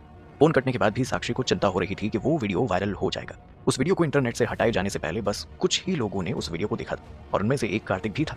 उसने अपने कंप्यूटर में ऐसी सेटिंग करके रखी थी कि जब भी क्रिया के बारे में कोई भी न्यूज़ आए तो उसे जल्द से जल्द नोटिफिकेशन आ जाए। कार्तिक ने वो वीडियो और उसके नीचे लिखा डिस्क्रिप्शन ध्यान से पढ़ा। उसने जैसे ही साक्षी को क्रिया को लात मारते हुए नीचे धकेलते हुए देखा, उसे ऐसा लग रहा था कि मानो कोई उसके दिल पर जोरों से लात मारकर उसके टुकड़े टुकड़े कर रहा हो। उस दिन उसे तब तक चेस्ट पर लात मारकर नीचे गिराया गया जब तक कि वो बेहोश नहीं हो गई और फिर वो बेहोश होकर शॉक में चली। अगर विराट ने उसकी मदद नहीं की होती तो शायद वो आज जिंदा नहीं रहती, इसीलिए वो उस रात घर नहीं आई। उसने मुझसे झूठ कहा कि वो अपने नाना जी के घर जा रही है, लेकिन असल में तो वो हॉस्पिटल में थी। कार्तिक को अपने दिल में बहुत पछतावा हो रहा था। उसने नहीं सोचा था कि क्रिया इस तरह किसी स्कैंडल में फंस जाएगी और इतनी मुसीबत में होने के बाद भी वो कार्तिक के इमोशंस की परवाह करेगी। कार्तिक खुद से ही गुस्से में बोला, मैं ये कैसे कह सकता हूँ कि मैं क्रिया से प्यार करता हूँ, उसे इतनी बड़ी चोट लगी और मुझे खबर भी नहीं थी। तो साक्षी ने क्रिया को लात मारकर उसकी ऐसी हालत की है। ऐसा लगता है कि वो सच में क्रिया से बहुत नफरत करती है। क्या वो उस दिन उसे मिले थप्पड़ का बदला ले रही थी क्रिया से? आखिर उसकी हिम्मत कैसे हुई? लगता है जिंदगी से मोह खत्म हो गया है, जो फिर से पुराने कार्तिक मित्र को जगाना चाहती है। अब मुझे ही ऐसा कुछ करना होगा जो उसे उसकी औकात दिखाए। कार्तिक वो वीडियो अब तक 3-4 बार देख चुका था, लेकिन कुछ देर के बाद उस वीडियो को खोलने में दिक्कत आने लगी। कार्तिक समझ गया था कि ये न्यूज़ इंटरनेट से गायब हो चुकी थी। कार्तिक वो इंसान था जो पूरी एंटरटेनमेंट इंडस्ट्री पर राज करता था। उसके लिए ये समझ पाना मुश्किल नहीं था कि कोई साक्षी के लिए चीज़ों को कवर कर रहा था ताकि उसकी इमेज और स्टेटस पर कोई आंच ना आ जाए। कार्तिक की आंखों में गुस्से की आग साफ दिखाई दे रही थी। आखिर कौन है जिसकी वजह से क्रिया को तकलीफ हुई? कौन मेरी क्रिया को हर्ट करना चाहता है? आखिर किस में इतनी हिम्मत है? साक्षी अकेली ही नहीं लगती इस काम में, जरूर कोई ना कोई उसकी मदद कर रहा है। जब राघव को सीईओ ऑफिस के अंदर बुलाया गया था तो वो साफ देख सकता था कि डेस्क के सामने कुर्सी पर बैठे कार्तिक की आंखों से गुस्से की आग साफ निकल रही थी। इस चीज का सिर्फ एक ही मतलब होता है कि उसका गुस्सा 7वें आसमान पर है। कार्तिक यमराज की तरह नजर आ रहा था, जो पाताल लोक पर राज करता हो, आग की लहरों से लिपटा हुआ, जो अपने आसपास की हर चीज को तबाह कर दे। मैगी और राघव कार्तिक के सबसे करीबी असिस्टेंट थे। उसने ऑलरेडी गैस कर लिया था कि उसके बॉस का इतने खराब मूड का लेना देना डेफिनेटली क्रिया से था। ये जरूर उन स्कैंडल के बारे में था। राघव आराम से और सावधानी से कार्तिक के पास आया और उससे पूछने लगा, बॉस आप ठीक तो है ना? जाओ इस बारे में इन्वेस्टिगेशन करो। कार्तिक ने सिर्फ ये शब्द कहे और राघव को वहां से जाने के लिए कह दिया। उसके माथे पर आई शिकन साफ बयां कर रही थी कि उसे कितना गुस्सा आ रहा था। राघव ने कार्तिक को संभालते हुए पूछा, बॉस क्या आप चाहते हैं कि मैं उन स्कैंडल के बारे में इन्वेस्टिगेट करूं? राघव ने ऑलरेडी उस वीडियो को देख लिया था। वो उसे कार्तिक को दिखाना चाहता था, लेकिन उस वीडियो से रिलेटेड हर एक न्यूज़ इंटरनेट से हटा दी गई थी और उस वीडियो के सोर्स को भी अब ट्रेस नहीं किया जा सकता था। कार्तिक ने राघव की बात खत्म होने का इंतजार नहीं किया। उसके हाथों में एक पेपर थमाया और जिस पर एक तारीख लिखी हुई थी। अपने गुस्से से भरी आवाज में वो कहने लगा, जाओ और जाके इस बारे में पता लगाओ। उस दिन सेट पर क्रिया के साथ क्या हुआ था? मुझे हर एक छोटी से छोटी डिटेल चाहिए। Yes boss. राघव कार्तिक की बात मानते हुए वहां से चले गए। सितारा द्वारा डाला गया वो वीडियो और उसका डिस्क्रिप्शन इंटरनेट से हटा दिया गया था। अब वो कहीं भी नजर नहीं आ रहा था। उस वीडियो ने एक लहर छोड़ी थी, लेकिन अब जो होने वाला था वो किसी सुनामी से कम नहीं था। क्रिया की रेपुटेशन को खराब करने के लिए ऋषभ ने अपने लोगों को और भी ऐसी तस्वीरें और गॉसिप फैलाने के लिए कह दिया था जिससे क्रिया बर्बाद हो जाए। फॉर एग्जाम्पल, क्रिया को नशे की लत, स्मोकिंग, ड्रिंकिंग कुछ भी नहीं है। उसके लिए ऐसी कई बातें ऋषभ ने क्रिया के बारे में फैलाने के लिए तैयार रखी थी, जो किसी की भी जिंदगी खराब करने के लिए काफी थी।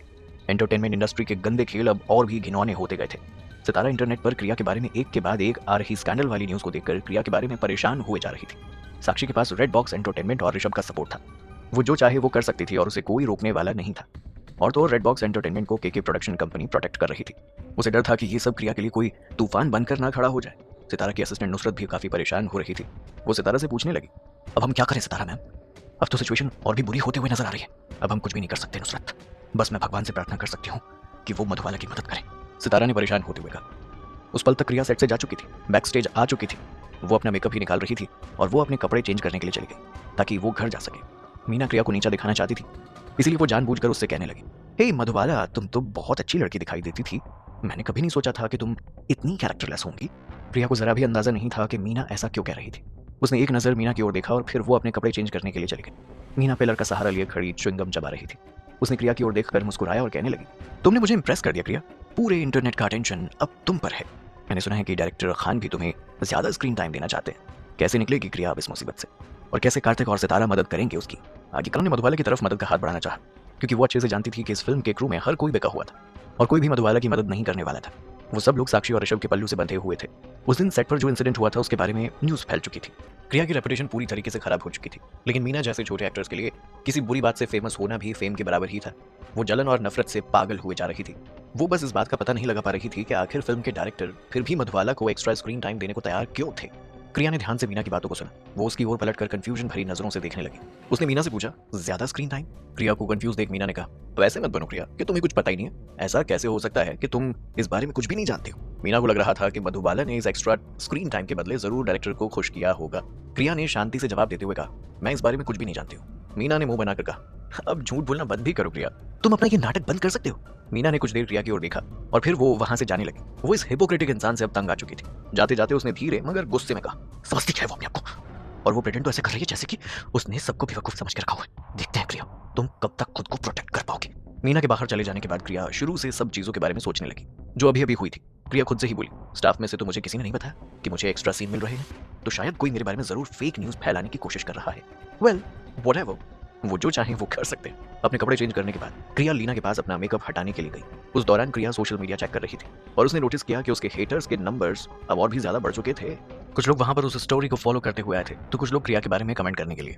क्रिया के इंस्टाग्राम अकाउंट पर बहुत सारे कमेंट थे और उनमें से कई कमेंट्स खराब थे। वो उस पर सवाल उठा रहे थे, उसे डांट रहे थे, यहाँ तक कि उस पर शक भी कर रहे थे, लेकिन उनमें से कोई भी क्रिया को सपोर्ट नहीं कर रहा था। क्या मुझे अपना इंस्टाग्राम अकाउंट डिलीट कर देना चाहिए? शायद नहीं। शोबिज़ में कदम रखने से पहले क्रिया ने ऑलरेडी डिसाइड कर लिया था कि उसे किस चीज का सामना करना होगा। ये बस उनमें से एक चीज का ट्रायल था और उसे इससे गुजरना ही होगा। वो अपने ख्यालों में खोई हुई थी। तभी फिल्म के स्टाफ मेंबर्स में से एक लड़का मेकअप रूम में आया और क्रिया के हाथों में उसने कुछ थमा दिया और कहने लगा, मधुबाला, ये तुम्हारे लिए कोई छोड़ कर गया है। वो एक बड़ा सा व्हाइट कलर का बॉक्स था जिसमें चोट पर लगाने के लिए दवाइयां रखी हुई थी। उसमें कार्ड भी था, अपनी चोटों पर ये दवाइयां लगा लेना, तुम्हें आराम मिलेगा। ये किसी चीजी एडवर्टाइजमेंट की तरह नजर आ रहा था, लेकिन क्रिया उस कार्ड पर दिख रही हैंडराइटिंग को पहचान गई थी। वो कार्तिक ही था। सिर्फ वही क्रिया के बारे में इतनी परवाह कर सकता था। वो एक सिंपल सा सेंटेंस था, लेकिन उसमें बहुत प्यार भरा हुआ था। भले ही अभी भी उस दिन हुए हादसे की वजह से उसकी छाती में दर्द हो रहा था, लेकिन उन दवाइयों को लगाकर उसे गर्माहट महसूस हो रही थी और उसका दर्द कम हो गया था। What a caring Prince charming. भले ही कोई भी क्रिया से नफरत करे और उसकी सिचुएशन को गलत समझे, क्रिया तब तक खुश थी जब तक कार्तिक को उस पर भरोसा था। क्रिया जैसे ही स्टूडियो के बाहर निकली, उसे भीड़ ने घेर लिया। उसने जैसा एक्सपेक्ट किया था, उस स्कैंडल ने क्रिया को तो फेमस बना दिया था, लेकिन क्रिया को इस तरह से फेमस नहीं होना था। उस भीड़ में ज्यादातर रिपोर्टर्स और पेपराजी के लोग दिखाई दे रहे थे। वो सब लोग वहां क्रिया के स्कैंडल के बारे में उसका इंटरव्यू करने के लिए आए हुए थे। मिस मधुबाला, क्या ये बात सच है कि आपके किसी शादीशुदा इंसान के साथ अवैध संबंध है? मधुबाला, क्या ये बात सच है कि आप अपने हाई स्कूल के दिनों में सबसे ज्यादा लड़ाई झगड़ा किया करती थी और यहाँ तक कि आप तो स्नैकिंग भी करती थी? मधुबाला, प्लीज इस बात के बारे में कुछ तो कहिए। अरे, आपका किसी मिलियनर के साथ एक बच्चा भी है, सुना है? केके प्रोडक्शन कंपनी के पावरफुल लोगों के साथ आपके क्या रिलेशन है? रेड स्लीव ब्यूटी, इस फिल्म के लिए ऑडिशन दिए बिना आपको कैसे इस फिल्म में रोल मिल गया? क्रिया पर सवालों की बरसात हुए जा रही थी और उसने अभी तक इस बात को गेस कर लिया था कि इंटरनेट पर उसके बारे में और भी फेक न्यूज फैलाई जा रही है। उसे कोई भी आइडिया नहीं था कि वो इन सब सवालों के जवाब कैसे दे। वो रिपोर्टर्स उसे धक्का दिए जा रहे थे और वो ऑलमोस्ट गिर नहीं वाली थी। अचानक से एक वैन पास में आकर रुकी और उसमें से कुछ आदमी बाहर निकले। वो सारे आदमी काले कलर के सूट पहने हुए थे और क्रिया के लिए रास्ता बना रहे थे। वैन से नीचे उतरकर एक लड़की दौड़ते हुए क्रिया के पास आई और क्रिया का हाथ थामते हुए कहने लगी, मधुबाला, इधर आओ। क्रिया ने अपना सिर उठाया और उसने नोटिस किया कि वो लड़की पूजा थी और उसे समझ में आ गया कि कार्तिक की एंटरटेनमेंट कंपनी के लोगों ने उसे प्रोटेक्ट करने के लिए अपने लोग भेजे थे। क्रिया वहां से पूजा और उन आदमियों की निगरानी में सेफली निकल गई। उसके सामने एक पतली और लंबी लड़की आके खड़ी हुई और उसे वैन में जाने के लिए कहने लगी। क्रिया जल्दी जल्दी में उसे देख नहीं पाई। वो बस उसे उन रिपोर्टर्स के पास जाते हुए देख पा रही थी। उस लड़की को देखकर उसे एक अजीब सी फीलिंग आ रही थी, जैसे कि उसने उस लड़की को पहले कहीं देखा था। उसे एक अपनापन महसूस हो रहा था उस लड़की से। अपनी सेलिब्रिटी वैन में पहुंचने के बाद वो फिर भी लगातार बाहर से आ रहे रिपोर्टर्स के घिनौने सवालों को सुन पा रही थी। क्रिया ने खिड़की के बाहर देखा। वो रिपोर्टर्स किसी लालची कुत्ते की तरह नजर आ रहे थे, जिन्होंने अपने गंदे मुंह से क्रिया के लिए उसकी जिंदगी बर्बाद करने के लिए जाल बिछाया हुआ था। बिना किसी बात की कोई तफ्तीश किए वो अपने फायदे के लिए किसी की भी जिंदगी को बर्बाद करने के लिए तैयार थे। मीडिया का तो काम होता है लोगों को सच बताना, उन्हें सच से वाकिफ करवाना, लेकिन ये लोग उन्हें और भी ज्यादा गुमराह करने के लिए तैयार खड़े थे। लेकिन 2 मिनट्स के अंदर रिपोर्टर्स का वो तूफान अब शांत हो चुका था। ऐसा लग रहा था कि उस पतली सी औरत ने सिचुएशन को संभाल लिया था और सारी चीजों को कंट्रोल कर लिया था। क्रिया को सिर्फ उसकी पीठ दिखाई दे रही थी। क्रिया उसके चेहरे को देख नहीं पा रही थी, लेकिन उसके लंबे बाल उसकी कमर तक पहुंच रहे थे। उसने पिंक कलर का एक बिजनेस सूट पहना हुआ था। उसकी बॉडी परफेक्ट शेप में थी और वो काफी फिट नजर आ रही थी। डियर फ्रेंड्स ऑफ मीडिया, मैं मधुबाला की मैनेजर हूं अनन्या दीक्षित। मैं यहाँ उड़ान एंटरटेनमेंट की तरफ से आप लोगों से बातें करने आई हूँ। उड़ान एंटरटेनमेंट 3 दिनों में एक प्रेस कॉन्फ्रेंस रखेगा जिसमें मधुबाला के बारे में सारे सवालों का जवाब दिया जाएगा। हम हमारे उड़ान एंटरटेनमेंट की ऑफिशियल वेबसाइट पर इस प्रेस कॉन्फ्रेंस के टाइम को अनाउंस कर देंगे। आप सब लोग पेशेंस रखिए। Thank you. एक रिपोर्टर ने उस लड़की को पहचान लिया था और वो चिल्लाते हुए उससे पूछने लगा, आप अनन्या दीक्षित है, राइट? भैया वही एक्स मैनेजर अनन्या दीक्षित तो नहीं? अनन्या दीक्षित, इस नाम के बाहर आते ही सारे रिपोर्टर्स का अटेंशन उस औरत की ओर जाने लगा। उनमें से कई लोगों ने उसे पहचान लिया था कि ये वो ही अनन्या दीक्षित है जो 6 साल पहले अचानक से गायब हो गई थी। ये मीडिया इंडस्ट्री की सबसे ताकतवर और टैलेंटेड मैनेजर्स में से एक थी। अपनी कंपनी और सेलिब्रिटी को कैसे संभालना है ये अनन्या से बेहतर कोई और नहीं जानता था। उस समय हर एक सेलिब्रिटी अनन्या को अपना मैनेजर बनाना चाहता था। वो किसी भी स्कैंडल को चुटकियों में हैंडल कर सकती थी और अपनी सेलिब्रिटी को जमीन से उठाकर आसमान की ऊंचाइयों पर बैठा सकती थी। उसने प्रोफेशनली बहुत नाम कमाया था और वो अपने करियर में बहुत सक्सेसफुल भी थी। लेकिन उस समय जब उसका करियर कामयाबी को छू रहा था तब उसने अचानक से अपना रिटायरमेंट अनाउंस कर दिया और वो इंडिया छोड़कर चली गई थी।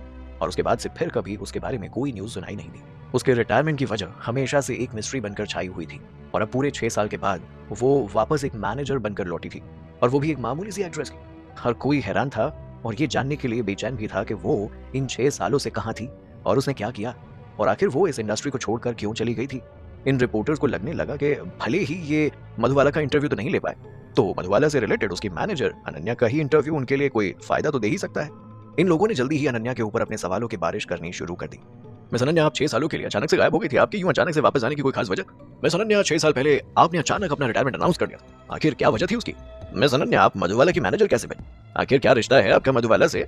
उन सवालों के खुद पर बरसने के बाद भी अनन्या ने उन न्यूज रिपोर्टर्स की ओर देखकर स्माइल किया और फिर वो वहां से चली गई, उन सवालों के जवाब को एक राज में बरकरार रखते हुए। सेलिब्रिटी वेन में जाने के बाद वो यूनिफॉर्म पहने हुए बॉडीगार्ड्स वहीं रिपोर्टर्स को रोकने के लिए रुक गए। प्रिया ने जब अपने सामने बैठी उस औरत का चेहरा देखा तो उसके होश उड़ गए। ऐसा लग रहा था कि मानो उसने कोई भूत देख लिया हो। उसे अपनी आंखों पर विश्वास नहीं हो रहा था। कहीं ये कोई सपना तो नहीं? आखिर ये कैसे हो सकता है?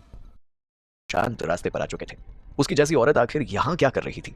वो औरत क्रिया के पास जाकर बैठ गई और उसकी ओर मुस्कुराकर कहने लगी, लॉन्ग टाइम नो सी क्रिया। क्रिया ने हैरान होते हुए कहा, अन्नू दी। क्रिया कुछ देर तक अनन्या के चेहरे की ओर घूरती ही रही। वो धीरे धीरे अपने बचपन की यादों को समेट रही थी। उसे याद आ रहा था कि कैसे उसके घर के पास उसकी बड़ी बहन की तरह ही एक लड़की रहा करती थी जो उसे अपनी सगी बहन की तरह प्यार करती थी और उसका ख्याल रखा करती थी। उसे अभी भी याद था कि जब वो छोटी थी तो अनन्या का भाई रोहित और ऋषभ, ये सारे लोग एक ही सोसाइटी में रहते थे। इनका घर भी एक दूसरे से काफी करीब था और इतना करीब रहने की वजह से ये सारे लोग एक साथ खेला करते थे। क्रिया इन सब बच्चों में सबसे छोटी थी और सबसे नटखट भी। वो पूरा दिन अपने बड़े भाइयों और बहनों के साथ साथ इधर उधर खेला करती थी और मजे किया करती थी। उसके बचपन की यादों में सिर्फ यही यादें सबसे अच्छी थी जो उसे अब तक याद थी। उन चारों बच्चों में से अनन्या सबसे समझदार थी। प्रोटेक्ट करने के लिए कोई ना कोई रास्ता ढूंढ लिया करती थी। अनन्या ने अपनी जी जान लगाकर अपनी मेहनत से टॉप मैनेजर बनने का अपना रास्ता आसान किया था। लेकिन 6 साल पहले उसने अचानक से अपनी जॉब छोड़ दी और इंडिया छोड़कर चली गई। कोई नहीं जानता था कि उसने इंडिया आखिर क्यों छोड़ा। यहाँ तक कि क्रिया भी नहीं जानती थी। लेकिन अनन्या 6 साल से इंडिया से गायब थी और कोई नहीं जानता था कि वो कहाँ थी। और आज अचानक उसका यूं सबके सामने आ जाना सबके लिए किसी हैरानी से कम नहीं था। क्रिया की आंखों में आंसू आ गए जब उसने अपने सामने अनन्या को देखा, जिसे वो अपने बचपन में अपनी बड़ी बहन माना करती थी। और अनन्या बिल्कुल सही समय पर वापस आई थी जब क्रिया को उसकी सबसे ज्यादा जरूरत थी। तब उसने सामने आकर क्रिया को उन रिपोर्टर्स से बचाया। अनन्या बिल्कुल पहले की तरह थी, क्रिया का ख्याल रखने वाली, उसे हमेशा प्रोटेक्ट करने वाली। वो जरा भी नहीं बदली थी। क्रिया की बात जानने के लिए बहुत बेचैन थी। वो 6 साल पहले अचानक से कहाँ गायब हो गई थी। क्रिया रोते हुए अनन्या से पूछने लगी, अनुदी, आप बिना गुड बाय कहे कैसे जा सकती हो? आप बिना मुझसे मिले चली गई थी। आपने मेरे बारे में जरा भी नहीं सोचा। अनन्या ने क्रिया के हाथों में टिश्यू पेपर थमाया और उसे कहने लगी, अब ये बात कोई मायने नहीं रखती है ना?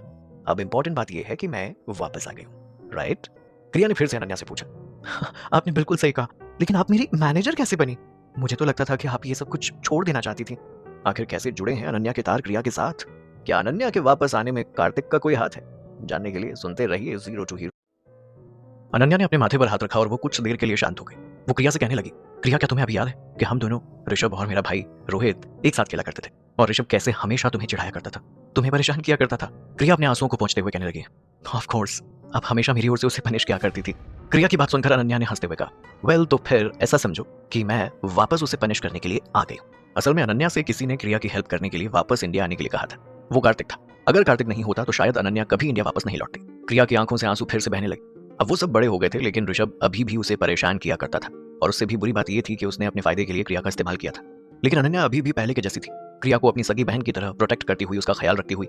लोग अक्सर कहते हैं ना कि ह्यूमन नेचर कभी चेंज नहीं होता, भले ही इंसान कितना भी बड़ा क्यों ना हो जाए। एक अच्छा और साफ दिल वाला इंसान हमेशा उसी तरह का रहेगा और एक बुरा और बेरहम इंसान हमेशा बुरा और बेरहम ही रहेगा।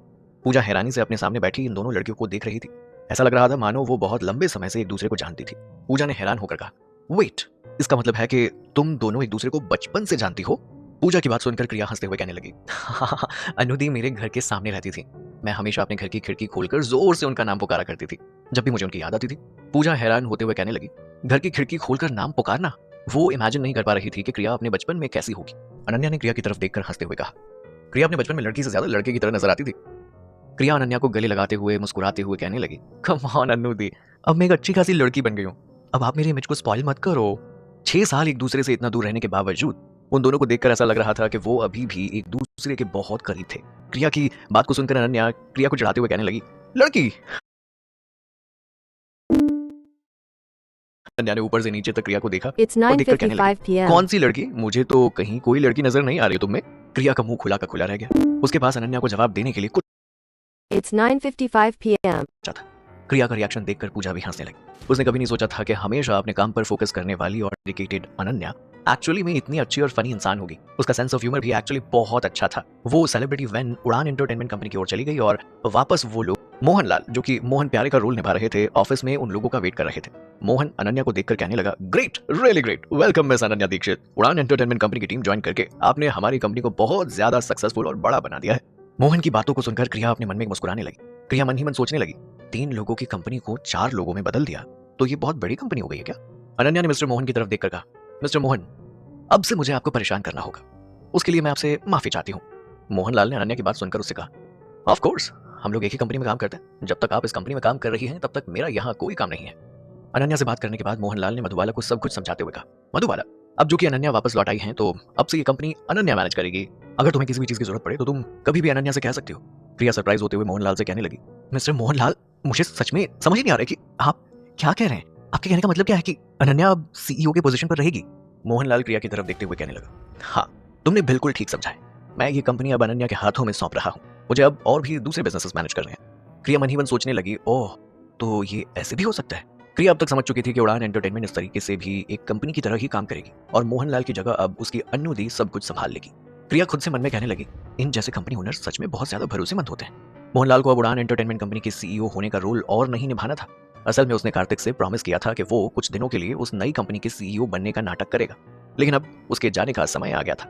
उड़ान एंटरटेनमेंट कंपनी को टेक ओवर करने के लिए अब अनन्या वापस आ चुकी थी। मोहन का मिशन पूरा हो गया था। अब वो अपनी पहली पोजीशन यानी कि केके प्रोडक्शन के फर्स्ट लीगल कंसल्टेंट की पोजीशन पर लौट सकता था। भले ही उड़ान एंटरटेनमेंट कंपनी अभी सिर्फ 3 लोगों की कंपनी थी, लेकिन किसी ने भी सोचा नहीं था कि यही कंपनी फ्यूचर में जाकर रेड बॉक्स एंटरटेनमेंट कंपनी को भी हासिल कर लेगी और एक ऐसी कंपनी बनेगी जो केके प्रोडक्शन कंपनी से भी बड़ी और सक्सेसफुल कंपनी रहेगी। एंटरटेनमेंट इंडस्ट्री की सबसे बड़ी एंटरटेनमेंट कंपनी उड़ान एंटरटेनमेंट कंपनी कहलाएगी। कुछ सालों बाद क्रिया खुद ही समझ जाएगी कि उसने सही इंसान से एडवाइस लेकर इस कंपनी में जब अपने कदम रखे तो वो कितने ज्यादा सक्सेसफुल हुए। क्रिया अनन्या को डिनर के लिए ले जाना चाहती थी क्योंकि बहुत ही कम चांस होता था जब वो दोनों लोग आपस में ऐसे मिलते थे। उसने मोहनलाल को भी इनवाइट किया, लेकिन मोहनलाल अपने घर जाकर अपनी बीवी से मिलने के लिए बेताब हो रहा था, इसीलिए उसने उनके साथ आने से मना कर दिया। तो अब सिर्फ पूजा और अनन्या ही थे जो उसके साथ डिनर पर जाने वाले थे। मुंबई के मशहूर फाउंटेन रेस्टोरेंट के प्राइवेट रूम में वो तीनों खुशी से गप्पे मारते हुए खाने के सर्व किए जाने का इंतजार कर रही थी। उसी बीच क्रिया का फोन बजने लगा। उसने अपना फोन उठाया और कॉलर आईडी देखी तो उस पर विराट का नाम नजर आ रहा था। क्रिया अपनी सीट से खड़ी हुई, उसने खिड़की के पास जाकर विराट का कॉल उठाया। उसका कॉल कनेक्ट हुआ और फोन के दूसरी तरफ से विराट की चिंता भरी आवाज सुनाई देने लगी। विराट क्रिया से पूछने लगा, मतवाला, तुम ठीक तो हो ना?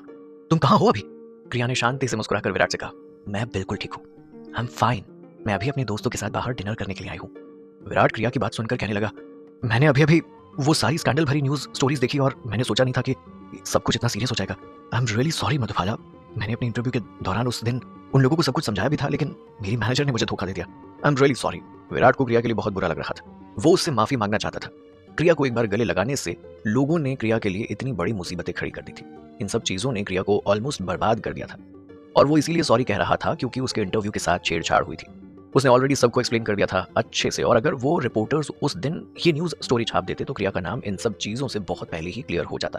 लेकिन उसकी मैनेजर ने उसे धोखे में रखकर उन रिपोर्टर्स को रिश्वत दी और उस इंटरव्यू में क्रिया के बारे में दिए गए सारे एप्लीकेशंस को हटाने के लिए कह दिया। वो बहुत ज्यादा गुस्से में था। उसने अपनी मैनेजर मिस बॉस से इस चीज को लेकर बहुत बहस भी की थी। विराट को यूं माफी मांगते हुए देखकर क्रिया को बहुत बुरा लगने लगा, लेकिन उसे इस बात की खुशी थी कि उसे इतना अच्छा और लॉयल फ्रेंड मिला था जो हमेशा उसकी मदद करने के लिए तैयार रहता था। क्रिया ने इस बारे में सोचा और उसने कहा, तुम भी क्यों नहीं आ जाते हमारे साथ डिनर करने के लिए? तुमसे अभी भी और बहुत कुछ कहना है। ये कह के क्रिया ने फोन रख दिया। विराट जल्दी से वहां आने के लिए मान गया और उसने अपनी कार में बैठकर फाउंटेन रेस्टोरेंट की तरफ अपना स्टीयरिंग व्हील घुमाया। रेस्टोरेंट्स के वेटर्स ने उन्हें खाना सर्व करना शुरू किया। क्रिया ने उन लोगों के लिए रेड वाइन की एक बॉटल भी ऑर्डर की। पूजा ने वो रेड वाइन ग्लास में डालकर सब लोगों को सर्व की और चुपचाप उन लोगों की बातें सुनने लगी। उसे उन दोनों के बचपन के किस्से को सुनकर काफी मजा आ रहा था। अनन्या उन लोगों के साथ अपने फ्यूचर प्लान्स डिस्कस करने लगी और उन्हें वो ये बोलती रही कि वो बस इस कंपनी के बॉस की मदद करने के लिए यहाँ आई हुई है। इस कंपनी का करंट प्लान ये था कि वो फिलहाल इंडस्ट्री के बेस्ट एम्प्लॉयज में इन्वेस्ट करेगी और एक नॉर्मल कंपनी की तरह अपना स्ट्रक्चर बनाएगी। प्रिया उन सब प्लान्स को सुनते हुए अपना सिर हिलाने लगी। वो अनन्या की तारीफ करते हुए कहने लगी, अनु दी, मुझे लगा था कि आप सिर्फ सेलिब्रिटीज को मैनेज करने में अच्छे हैं, लेकिन आप तो एक कंपनी को भी मैनेज करने में काफी माहिर हैं। आप सच में बहुत टैलेंटेड हो। अनन्या ने क्रिया की तरफ देखकर कहा, जो मुझे मिला है उसके लिए अपना 100% देना ही सही होगा। इसके अलावा मेरे पास कोई और चॉइस भी तो नहीं है। किसी पावरफुल इंसान का ये फेवर मैं उन्हें वापस लौटा रही हूँ, इसीलिए मुझे उड़ान एंटरटेनमेंट कंपनी के लिए जो भी करना पड़े मैं वो सब करूंगी और इस कंपनी को बेस्ट बनाने में अपनी पूरी कोशिश करूंगी। अनन्या ने अपना वाइन का ग्लास उठाया और क्रिया और पूजा के साथ ग्लास के साथ चीयर्स करते हुए अपनी वाइन पीने लगी। क्रिया अपनी वाइन का एक सिप पीने के बाद पूछने लगी, कोई पावरफुल इंसान? क्या वो मिस्टर मोहनलाल है? अनन्या क्रिया की बात का जवाब देते हुए कहने लगी, नहीं नहीं, वो मिस्टर मोहनलाल नहीं है, वो तो इस कंपनी के टेम्परेरी मैनेजर थे। ये कंपनी तो किसी और को बिलोंग करती है। क्रिया बेचैन होते हुए पूछने लगी, अच्छा तो फिर इस कंपनी के रियल बॉस कौन है? क्रिया मन ही मन सोचने लगी कि उड़ान एंटरटेनमेंट कंपनी किसी पावरफुल इंसान की ही होगी, क्योंकि जो भी इंसान इस कंपनी का ओनर था वो कार्तिक का फ्रेंड था और तो और उसने अनन्या को वापस आने के लिए मना लिया था। अनन्या ने क्रिया से कहा, अभी सही समय नहीं है तुम्हें ये बताने का कि इस कंपनी का मालिक कौन है। और अनन्या इस बात को खत्म करते हुए कहने लगी, एक दिन तुम्हें उनसे मिलने का मौका जरूर मिलेगा। क्रिया ने पूजा की तरफ देखकर कहा, पूजा क्या तुम कभी हमारे बॉस से मिली हो? क्योंकि टेक्निकली पूजा और इस कंपनी के बॉस एक ना एक बार तो जरूर एक दूसरे से मिले होंगे। नहीं नहीं, नॉट रियली। पूजा अपना सिर किसी रोबोट की तरह ना में शेक करते हुए कहने लगी। बट ऑफ कोर्स वो जानती थी कि इस कंपनी का बॉस कौन था, लेकिन अपने एग्रीमेंट के हिसाब से वो क्रिया को इस बारे में कुछ भी नहीं बता सकती थी। इनफैक्ट क्रिया ही एक ऐसी इकलौती इंसान थी जिसे ये नहीं पता था कि उड़ान एंटरटेनमेंट कंपनी का बॉस कौन है। क्रिया ने इस बात पर ज्यादा बहस करना ठीक नहीं समझा और वो अपना खाना खाने लगी। कुछ देर के बाद उनके प्राइवेट रूम का दरवाजा खटखटाया गया और एक वेटर एक इंसान को अंदर लाते हुए दिखाई देने लगा। उस इंसान ने सिर पर टोपी और मुंह पर सर्जिकल मास्क लगाया हुआ था। उसने सिंपल कपड़े पहने हुए थे, खुद की आइडेंटिटी छुपाने के लिए, ताकि कोई भी उसे सेलिब्रिटी की तरह पहचान ना पाए। क्रिया ने जैसे ही उस इंसान को देखा तो उसे तुरंत समझ में आया कि वो इंसान विराट था। उसने जल्दी से उठकर विराट को विश किया और उससे कहने लगी, तो तुम फाइनली आ गए। अगर तुम 1 मिनट भी लेट आते ना तो ये खाना खत्म हो जाता। विराट ने क्रिया से कहा, I am really sorry Madhubala, बाहर बहुत ट्रैफिक जाम है। भले ही वो सर्जिकल मास्क पहना हुआ था और उसकी आवाज काफी गहरी आ रही थी, लेकिन अनन्या एक ही झटके में पहचान गई थी कि वो इंसान आखिर कौन था। उसने सरप्राइज होते हुए अपना सिर ऊपर उठाया और अपने सामने खड़े उस इंसान को ऊपर से लेकर नीचे तक स्कैन करने लगी। उसके सरप्राइज भरे एक्सप्रेशन बस कुछ ही पलों के लिए थे। वो वापस अपने शांत और सीरियस भरे लुक के साथ वापस आ गई। क्रिया ने विराट के लिए चेयर निकालते हुए कहा, कोई बात नहीं, आओ बैठो। विराट अपनी सीट पर बैठ गया और जैसे ही उसने अपना सिर उठाकर अपने सामने बैठी उस लड़की को देखा, उसे अपनी आंखों पर विश्वास नहीं हो रहा था। वो उसे देखकर बिल्कुल शॉक हो गया था। क्रिया ने उस वेटर के चले जाने के बाद उन दोनों को एक दूसरे क्रिया की बातें सुनकर विराट अनन्या की तरफ देखकर मन ही मन सोचने लगा, अनन्या दीक्षित, तो क्या ये सच में वही है? इतने सालों से जिसकी मैं राह देख रहा था, वो 6 साल के बाद वापस लौट आई है। वो फाइनली आ गई है वापस। She is back. विराट के चेहरे पर एक मिक्स्ड एक्सप्रेशन नजर आ रहा था और वो अनन्या के यूं अचानक आ जाने से काफी हैरान था। अनन्या धीरे धीरे अपना सिर विराट की ओर पलटने लगी। उसके चेहरे पर शांत एक्सप्रेशन दिखाई दे रहे थे, लेकिन उसकी आंख में वही अलग सा सीरियस लुक था, जैसे कि उसके सामने बैठा हुआ इंसान कोई अजनबी है। विराट के यूं अचानक आ जाने से अनन्या के दिल में वापस वो दर्द और तकलीफ लौट आई थी, लेकिन वो वैसे ही बिहेव कर रही थी जैसे कि उसे किसी भी चीज से कोई फर्क नहीं पड़ता। अनन्या जितनी शांत नजर आ रही थी, विराट का दिल उतना ही उलझता जा रहा था। जब से उसने अनन्या को देखा था, उसके दिल में सवालों की बाढ़ उमड़ आई थी। उसके मन में इतनी सारी उलझनें एक साथ चल रही थी, जिनमें से एक का भी हल उसके पास नहीं था। प्रिया के उन दोनों को एक दूसरे को इंट्रोड्यूस करवाने के बाद पूजा खुशी से खड़ी हुई और विराट को विश करने लगी, लेकिन अनन्या और विराट के बीच में कोई भी बातचीत नहीं हो रही थी। अगर कोई उन दोनों को ध्यान से देखता तो उसे समझ में आ जाता कि उन दोनों की आंखों में तकलीफ और दर्द साफ नजर आ रहा था। वो दोनों अपनी जगह पर बर्फ की तरह जमे हुए थे और एक दूसरे की ओर साइलेंस के साथ देखे जा रहे थे। विराट की नजरें अनन्या की ओर बहुत ज्यादा कॉम्प्लिकेटेड नजर आ रही थी, लेकिन उसी समय उसकी आंखों में माफी भी थी। इस समय तक विराट थोड़ा सा सनकी हो गया था, लेकिन उसके चेहरे पर वही सीरियस और गहरे एक्सप्रेशन नजर आ रहे थे। स्पेशली जब वो अनन्या की ओर देख रहा था, तब वो थोड़ा खोया हुआ सा नजर आ रहा था। प्रिया उन दोनों को देखकर काफी कंफ्यूज नजर आ रही थी और उसने उन दोनों के बीच के ऑकवर्ड साइलेंस को तोड़ते हुए कहा, अनुदी, विराट, क्या आप दोनों एक दूसरे को पहले से जानते हो? अनन्या, नहीं। विराट, हाँ। उन दोनों ने एक साथ कहा था, लेकिन इन दोनों ने क्रिया के सवाल का बिल्कुल अलग अलग जवाब दिया था। क्रिया को बहुत स्ट्रांग फीलिंग आ रही थी कि ये दोनों एक दूसरे को पहले से ही जानते थे। ना ही वो सिर्फ एक दूसरे को पहले से जानते थे, बल्कि वो दोनों अतीत में एक दूसरे के काफी करीब भी रहे होंगे। अब उस कमरे का माहौल और भी ज्यादा ऑकवर्ड हो गया था। कमरे का टेंशन थोड़ा कम करने के लिए क्रिया ने मुस्कुराते हुए कहा, किस्मत हमें दोस्तों की तरह एक साथ फिर से वापस लाई। कम ऑन, चलो खाना खाते, प्लीज सब खाना खाइए। अनन्या ने कुछ नहीं कहा। उसे देखकर अब कोई भी नहीं कह सकता था कि वो कुछ देर पहले एक फनी और अच्छा सेंस ऑफ ह्यूमर रखने वाली लड़की थी। और तो और उसने कुछ खाया भी नहीं था। वो सिर्फ रेड वाइन पीने लगी, एक गिलास के बाद दूसरा गिलास लगातार पीते हुए। विराट भी बहुत चुप हो गया था और उसने भी रेड वाइन पीना शुरू कर दी। डिनर के दौरान अनन्या अपनी सीट से उठी और प्राइवेट रूम से निकलकर वॉशरूम की ओर जाने लगी। कुछ देर के बाद विराट भी अपना आपा खोने लगा था और वो भी वॉशरूम का बहाना बनाकर वहां से निकल गया। उन दोनों के चले जाने के बाद पूजा बेचैन होकर क्रिया से पूछने लगी, मधुबाला, क्या आप जानती हो कि इन दोनों के बीच में आखिर क्या चल रहा है? जब से विराट आए हैं तब से मिस अनन्या ने एक शब्द भी नहीं कहा है। पूजा की बात सुनकर क्रिया हैरानी से उससे कहने लगी, मुझे कोई आइडिया भी नहीं है कि इनके बीच क्या चल रहा है। आखिर वो भी जानना चाहती थी कि इन दोनों के बीच में क्या चल रहा था और इन दोनों के बीच में क्या हुआ था। इन दो दोस्तों के बीच का रिलेशनशिप आखिर इतना ऑकवर्ड क्यों हो गया था। अनन्या ने वॉशरूम में जाके ठंडे पानी से अपना चेहरा धोया। सिंक पर दोनों हाथों से खुद को सपोर्ट देते हुए वो अपने आप को आईने में देखने लगी। उसे अपनी आंखों पर विश्वास नहीं हो रहा था, लेकिन जब उसने देखा कि आईने में विराट का चेहरा भी नजर आ रहा है, वो उसकी ओर देखने लगी ऐसे जैसे उसे विराट से बहुत कुछ कहना था, लेकिन कोई चीज थी जो उसे रोक रही थी। उसने सिंक के पास से पेपर टॉवल लिया और अपना चेहरा पोंछने लगी। उसने वो पेपर डस्टबिन में फेंका और वहां से पलट कर जाने लगी। हालांकि अगले ही पल विराट ने अनन्या की कलाई को पकड़ा और उसे पीछे खींच लिया। अनन्या का वहां से निकलने का कोई चांस नहीं था और विराट ने उसे दीवार के सहारे अपने हाथों से उसे जाने का रास्ता ना देते हुए रोक लिया था। वो दोनों एक दूसरे के काफी करीब थे। उन दोनों की नजरें एक दूसरे से काफी मिल रही थी। उनकी सांसें ऑलमोस्ट एक दूसरे की सांसों के साथ मिल रही थी। 6 साल पहले विराट 20 साल का था और अनन्या उससे 4 साल बड़ी थी। उस समय विराट ने एंटरटेनमेंट इंडस्ट्री में कदम नहीं रखा था। वो एक मस्त मौला और लाइफ में सीरियस ना होने वाला ऐसा इंसान था जो बिल्कुल भी नहीं जानता था कि किसी चीज की कदर कैसे की जाती है। और अब उसे समझ में आ गया था कि प्यार क्या होता है, लेकिन क्या वो अपने खोए हुए प्यार को वापस पाने का रास्ता ढूंढ सकता था। उसने अनन्या को अपनी बाहों में लिया और उसकी ओर देखते हुए अपनी टूटी हुई आवाज में कहने लगा, मुझे लगा था कि तुम कभी वापस नहीं आओगे अनन्या, लेकिन अब जो तुम वापस आ गई हो तो तुम ऐसे क्यों नाटक कर रही हो कि तुम मुझे जानती ही नहीं। तुम क्यों मुझे अजनबी की तरह ट्रीट कर रही हो? कहीं तुम मुझे भूल तो नहीं गई? अनन्या विराट को धक्का देकर चिल्लाते हुए कहने लगी, छोड़ो मुझे, जाने दो। उसने विराट से अपना डिस्टेंस बनाए रखा और उसने अपनी नजरें विराट से हटा ली थी। अनन्या कहने लगी, प्लीज अपना डिस्टेंस बनाए रखो, मुझे तुमसे कोई भी बात नहीं करनी है विराट। अनन्या जल्दी से वॉशरूम से निकलकर वापस प्राइवेट रूम की ओर बढ़ गई। पीछे से विराट उसे आवाज लगा रहा था, अनन्या अनन्या। अनन्या विराट को उसे पुकारते हुए उसकी कमजोर आवाज को सुन पा रही थी, लेकिन उसने पीछे पलटकर एक बार भी नहीं देखा और वो चलती रही। विराट सिर्फ उसे जाते हुए देख पा रहा था और वो कहने लगा, 6 साल हो गए उस बात को और तुम मुझे अभी तक माफ नहीं कर पाई हो। अनन्या ने पीछे पलटकर नहीं देखा और वो भी अपनी टूटी हुई आवाज से जवाब देते हुए कहने लगी, नहीं। अनन्या 6 साल पहले हुई उस बात को कभी भूल नहीं सकती थी। चाहे कितना भी समय क्यों ना गुजर जाए, वो जब भी अपनी आंखें बंद करती थी उसे वो इंसिडेंट याद आ जाता था। 6 साल से वो दिन उसके साए की तरह उसके साथ चल रहा था और उसे आज तक डरा रहा था और शायद जिंदगी भर डराते रहेगा। वो कभी अपनी जिंदगी में उस दिन को भूल नहीं पाएगी। उस दिन उसने अपना सब कुछ खो दिया था, अपनी फैमिली, अपना प्यार, सब कुछ। उसने अपनी आंखें बंद की और उस नजारे से छुटकारा पाने की कोशिश करने लगी जो उसे इतने सालों से तंग कर रही थी। कुछ देर के बाद उसने अपनी आंखें खोली और बिना पलटे वो वहां से चली गई। विराट वहीं के वहीं खड़ा रह गया और गुस्से से अपने हाथों से दीवार पर पंच करने लगा। उसके हाथों से खून बह रहा था और वो दीवार भी खून से लथपथ हो गई थी। विराट गुस्से में कहने लगा, अब मैं क्या करूं? ओह गॉड, आप मेरे साथ ऐसा क्यों बर्ताव कर रहे हैं? क्या हम कभी भी पहले के जैसे नहीं हो पाएंगे? क्या मुझे मेरा प्यार कभी हासिल नहीं होगा? आखिर आपने मेरे साथ ऐसा क्यों किया? आखिर मेरी गलती क्या है? विराट अपनी टेबल पर वापस लौट आया था और उसने फिर से पीना शुरू कर दिया। भले ही वो एक मशहूर और जाना माना सेलिब्रिटी था, लेकिन आखिर में वो भी एक इमोशनल इंसान तो था ही और किसी भी दूसरे इंसान की तरह वो भी अपनी तकलीफ को अल्कोहल पीकर मिटाने की कोशिश कर रहा था। विराट टेबल पर पड़े पड़े अब तक वाइन की 2 बॉटल खत्म कर चुका था और अब तक वो नशे में पूरी तरीके से डूब चुका था। पूजा क्रिया से कहने लगी, मधुबाला, क्या मिस्टर विराट और हमारी बॉस का आपस में कोई रिलेशनशिप था? कहीं वो एक दूसरे के दुश्मन तो नहीं है? हमारी बॉस जब से वॉशरूम गई थी तब से वापस नहीं लौटी है और मिस्टर विराट यहाँ पर बेहोश पड़े हुए हैं। क्रिया ने गहरी लंबी सांस ली। उसने विराट की ओर देखा। वो सोचने लगी, जो इंसान हमेशा मस्त मौला की तरह नजर आता था, आखिर उसमें इतना दर्द कैसे हो सकता है? वो अपने इमोशंस को छुपाए कहाँ बैठा था? पूजा ने क्रिया से पूछा, अब हम क्या करें? ये तो बिल्कुल नशे में खो गए। क्रिया सोचने लगी, गुड क्वेश्चन, इसे हम अपने साथ वापस तो नहीं ले जा सकते? क्रिया ने कुछ सोचते हुए कहा, मैं विराट को अपने साथ अपने घर ले गई तो शायद हम रिपोर्टर्स से पकड़े जा सकते और कहीं शायद मिस्टर कार्तिक भी हमें कपल समझने की गलती ना करते। इसमें बहुत ज्यादा रिस्क है।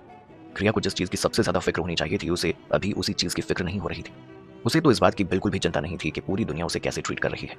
उसके लिए जो बात सबसे ज्यादा मायने रखती थी वो थी क्रिया के लिए कार्तिक का ओपिनियन।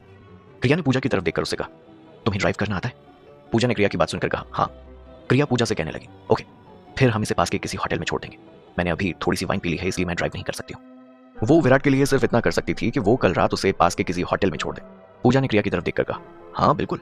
वो दोनों अभी सब कुछ पैक करके वहां से जाने ही वाली थी कि विराट के पॉकेट में उसका मोबाइल बजने लगा। क्रिया ने जब उस फोन पर मिस बॉस की कॉलर आईडी देखी तो उस कॉल को उठाने में थोड़ा हिचकिचा रही थी। क्रिया ने पूजा से कहा, पूजा 1 मिनट रुको, मेरे पास एक बेटर आइडिया है। ये देखते हुए कि वो कॉल विराट की मैनेजर मिस बोस की तरफ से था, क्रिया को थोड़ी राहत महसूस होने लगी। ये विराट के लिए सबसे अच्छा होगा अगर उसकी मैनेजर मिस बोस उसे यहाँ पिकअप करने के लिए आ जाए। अगर ऐसा होगा तो कोई गलतफहमी भी पैदा नहीं होगी। कॉल कनेक्ट होने के बाद फोन की दूसरी साइड से मिस बॉस की परेशानी भरी आवाज सुनाई देने लगी, विराट तुम कहाँ हो? मैंने तुम्हारे लिए इतने मैसेजेस छोड़े, तुमने मुझे एक का भी रिप्लाई नहीं किया। तुम्हारा गुस्सा दिन ब दिन खराब होते जा रहा है विराट। क्या तुम उस मामूली सी मधुबाला के लिए मेरे साथ रिश्ता तोड़ दोगे? ओके, अब ये सब चीजें साइड रखो। और एक और बात, क्या तुम फिल्म में वो नाइट सीन शूट करना चाहते हो? मिस बोस की आवाज में गुस्से को सुनते हुए क्रिया को इस बात की चिंता होने लगी कि विराट ने कहीं उनकी वजह से प्रोडक्शन टीम के काम में कोई देरी तो नहीं कर दी थी। वो फोन पर समझाते हुए कहने लगी, हेलो मिस बोस, मैं मधुबाला बात कर रही हूँ। विराट मेरे साथ है, क्या आप प्लीज उसे पिकअप करने के लिए यहाँ किसी को भेज देंगी?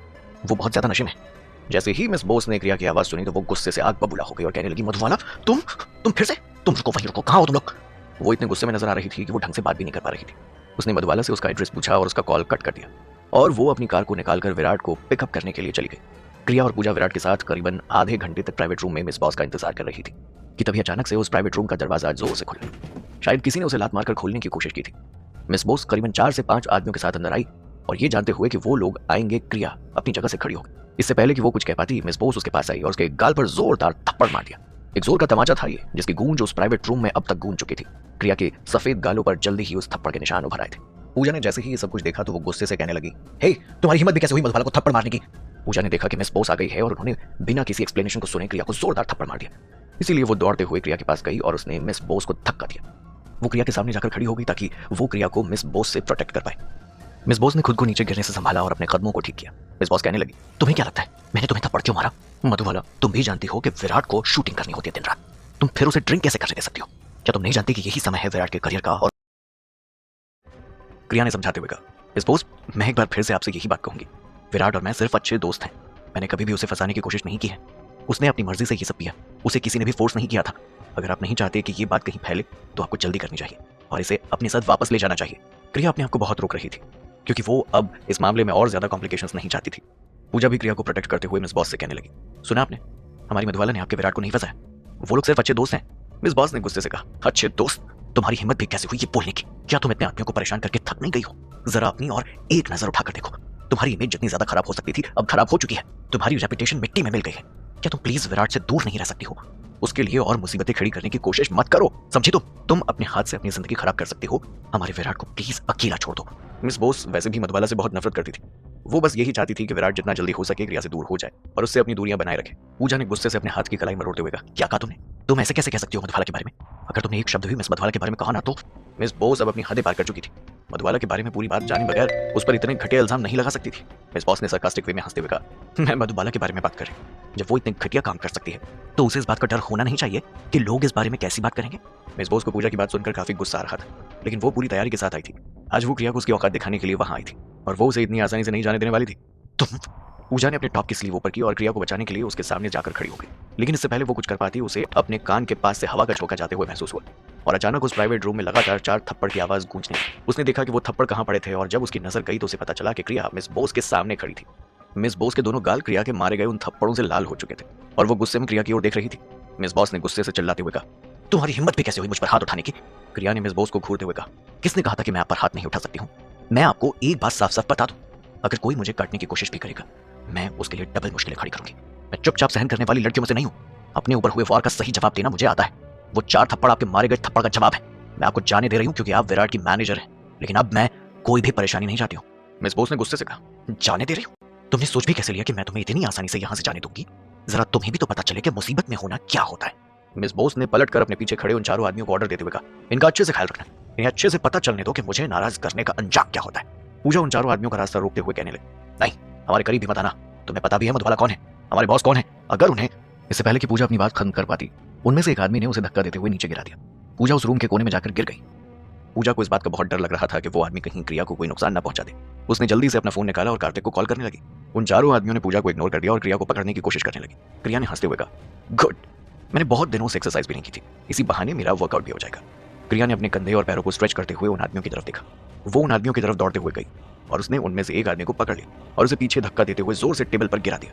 उसने दूसरे आदमी को भी जोर से लात मारी और उसे दीवार की ओर धकेल दिया।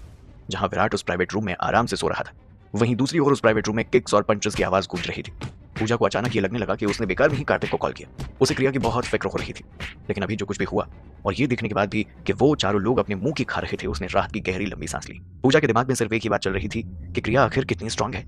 उसने खुश होते हुए कहा, वेल डन क्रिया, आई एम इम्प्रेस्ड।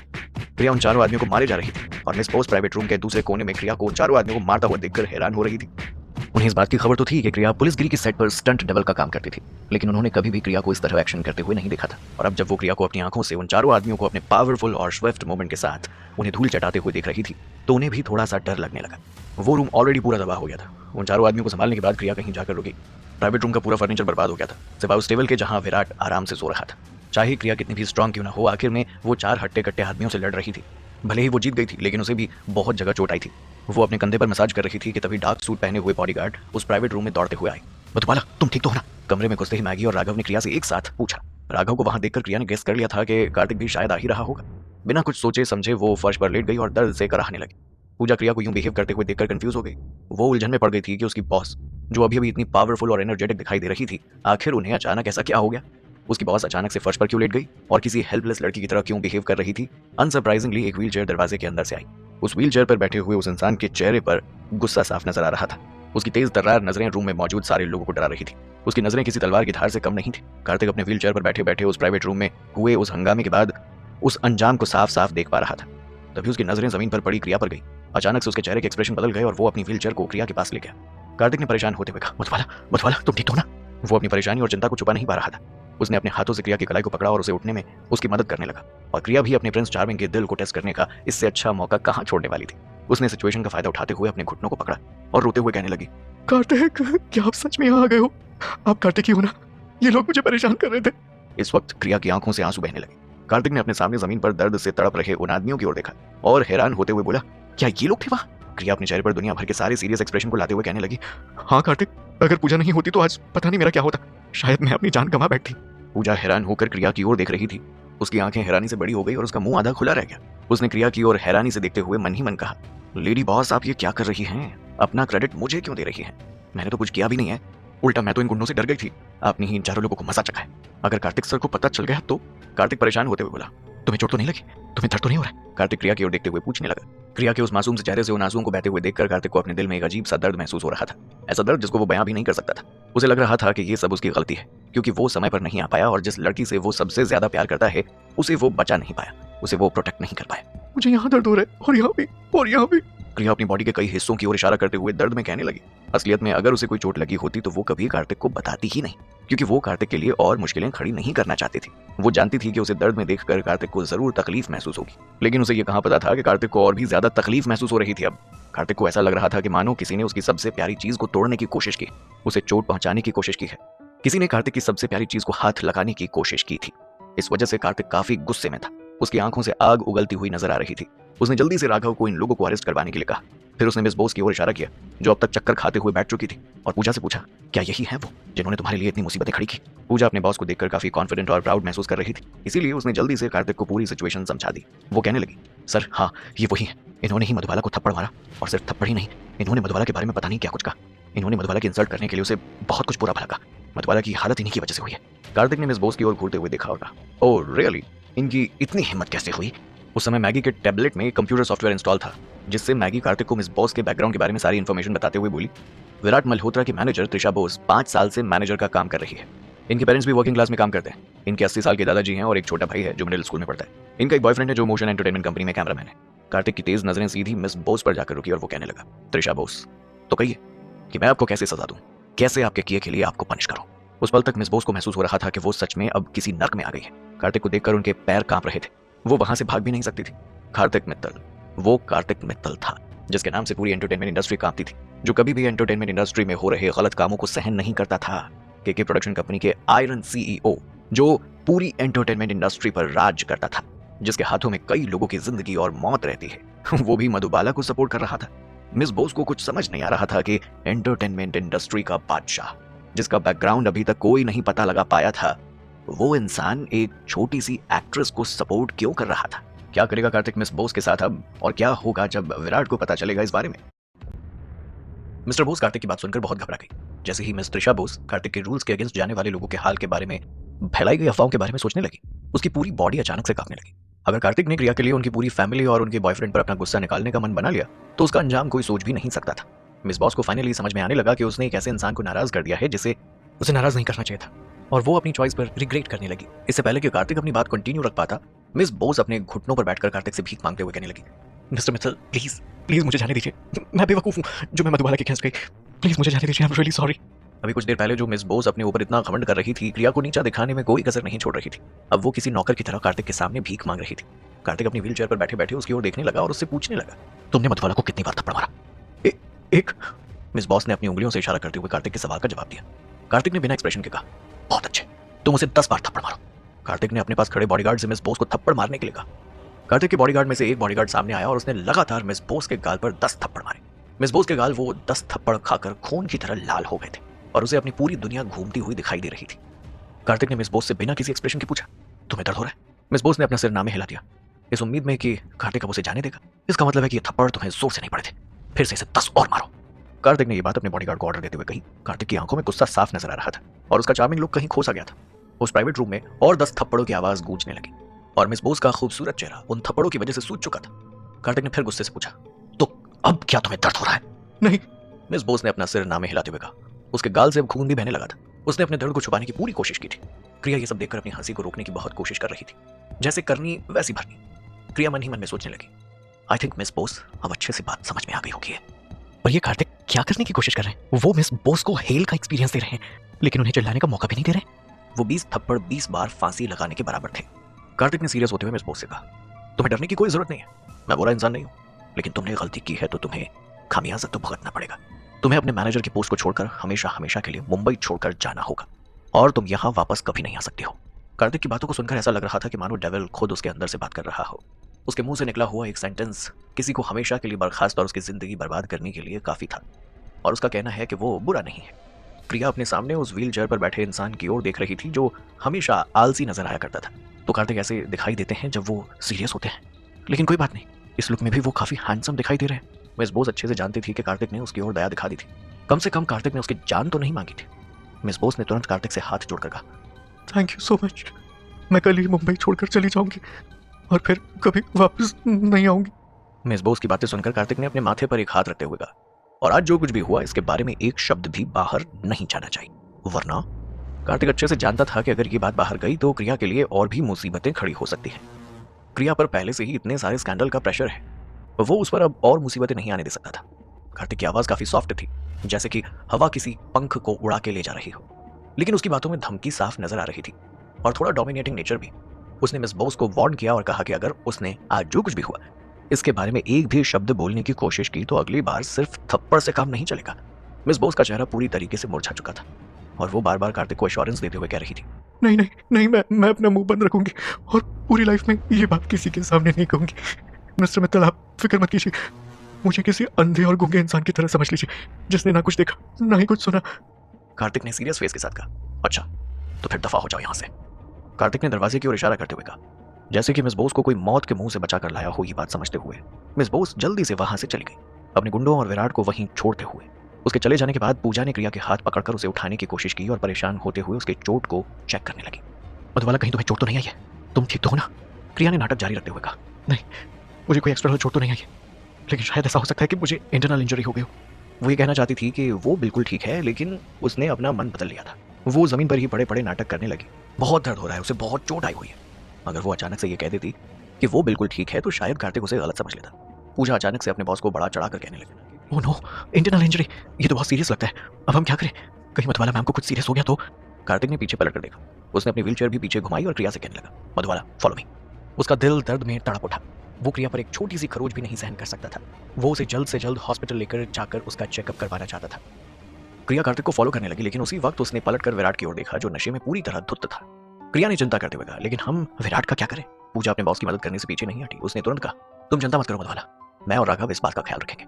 इससे पहले ही पूजा अपनी बात खत्म कर पाती, क्रिया ने कुछ देर तक और सोचा और शक भरी निगाहों से पूजा से पूछने लगी, पूजा तुम राघव को कैसे जानती हो? जहां तक क्रिया को याद था वो पहली बार उड़ान एंटरटेनमेंट कार्तिक के साथ गई थी, तब राघव उनके साथ नहीं आया था।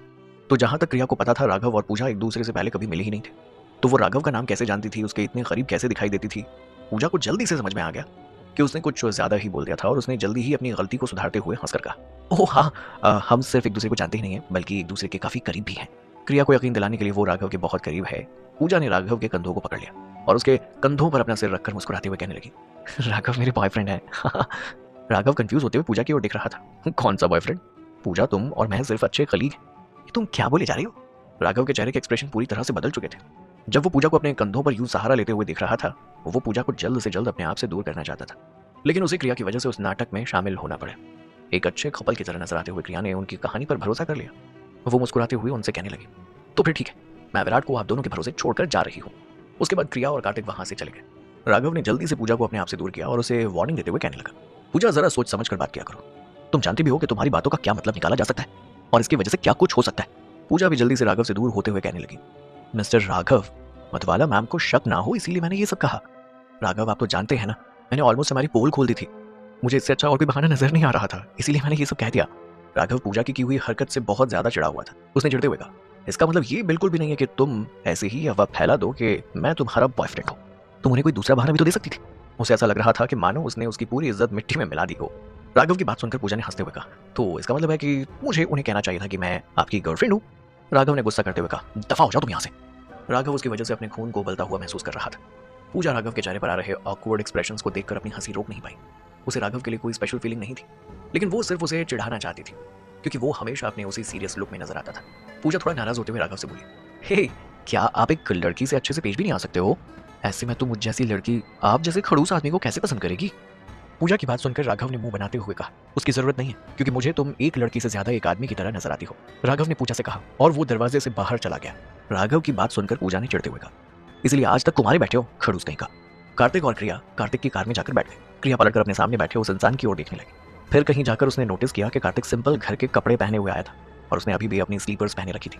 नॉर्मली कार्तिक ऐसे किस्म का इंसान था जो अपनी इमेज का बहुत ख्याल रखता था। जब भी वो कहीं बाहर जाता था, उसे यूं घर की टी शर्ट और स्लीपर्स में देखने के चांसेस काफी कम थे।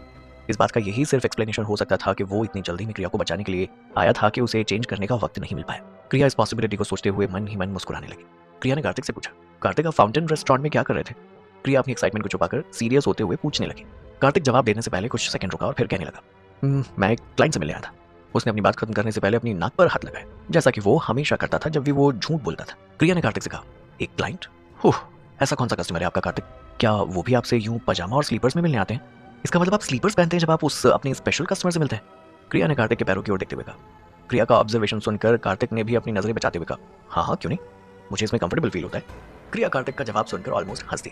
वो कार्तिक की ओर देखते हुए सोचने लगी, वो ये क्यों नहीं कह देता है कि वो क्रिया की बहुत फिक्र करता है? वो ये क्यों नहीं कहता कि वो क्रिया को बचाने के लिए यहाँ आया था? क्रिया ने कार्तिक को परेशान करना बंद किया और खिड़की के बाहर देखने लगी। उसने देखा कि वो लोग हॉस्पिटल के रास्ते की ओर जा रहे थे और उसने जल्दी से कार्तिक को रोका और कहने लगी, एक मिनट रुकिए कार्तिक, हम बस वापस मालबार हिल चलते हैं, मुझे हॉस्पिटल जाने की कोई जरूरत नहीं है। कार्तिक ने परेशान होते हुए कहा, लेकिन तुम्हें चोट आई है क्रिया। क्रिया ने जोर देते हुए कहा, मुझे सिर्फ आराम करने की जरूरत है, उसके बाद मैं बिल्कुल ठीक हो जाऊंगी। क्रिया को कार्तिक से झूठ बोलने का पछतावा होने लगा, क्योंकि वो कार्तिक को परेशान नहीं करना चाहती थी। हॉस्पिटल जाना मतलब कार्तिक को एक बार फिर से कार से बाहर उतरना होगा, जो उसके लिए एक टफ जॉब थी। कार्तिक ने फिर कहा, नहीं, क्या पता तुम्हें कोई इंटरनल इंजरी आई हो। कार्तिक क्रिया की फिक्र करते हुए उससे पूछने लगा, कैसे बचेगी क्रिया अब अपने इस झूठ से, और क्या होगा जब कार्तिक को सच पता चलेगा? आगे की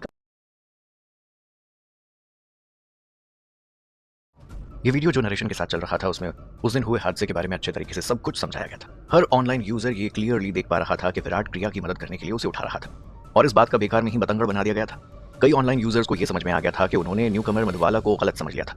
उसे बार बार सीढ़ियों से लात मारकर नीचे गिराया गया था, लेकिन फिर भी उसने उस दर्द को सहा और फिर से शूटिंग करने के लिए खड़ी हुई। उसने आखिरी समय तक शूटिंग की जब तक कि स्ट्रेस की वजह से उसे शॉक नहीं लग गया और वो बेहोश नहीं हो गई। लेकिन असल सवाल तो ये था कि सरीना जैसी न्यू कमर में अपने प्रोफेशनलिज्म के लिए डेडिकेटेड स्पिरिट है और जो कि हार्ड वर्किंग है, उसे क्यों ऑनलाइन यूजर्स विराट मल्होत्रा के फैंस ने इतना परेशान किया? आखिर उसकी इमेज को बर्बाद करने की कोशिश क्यों की जा रही थी? समझदार यूजर्स को इस बात की समझ आने लगी थी कि डायरेक्टर के बाजू में बैठा हुआ फिल्म का इन्वेस्टर ऋषभ बार बार डायरेक्टिंग में इंटरफेयर कर रहा था।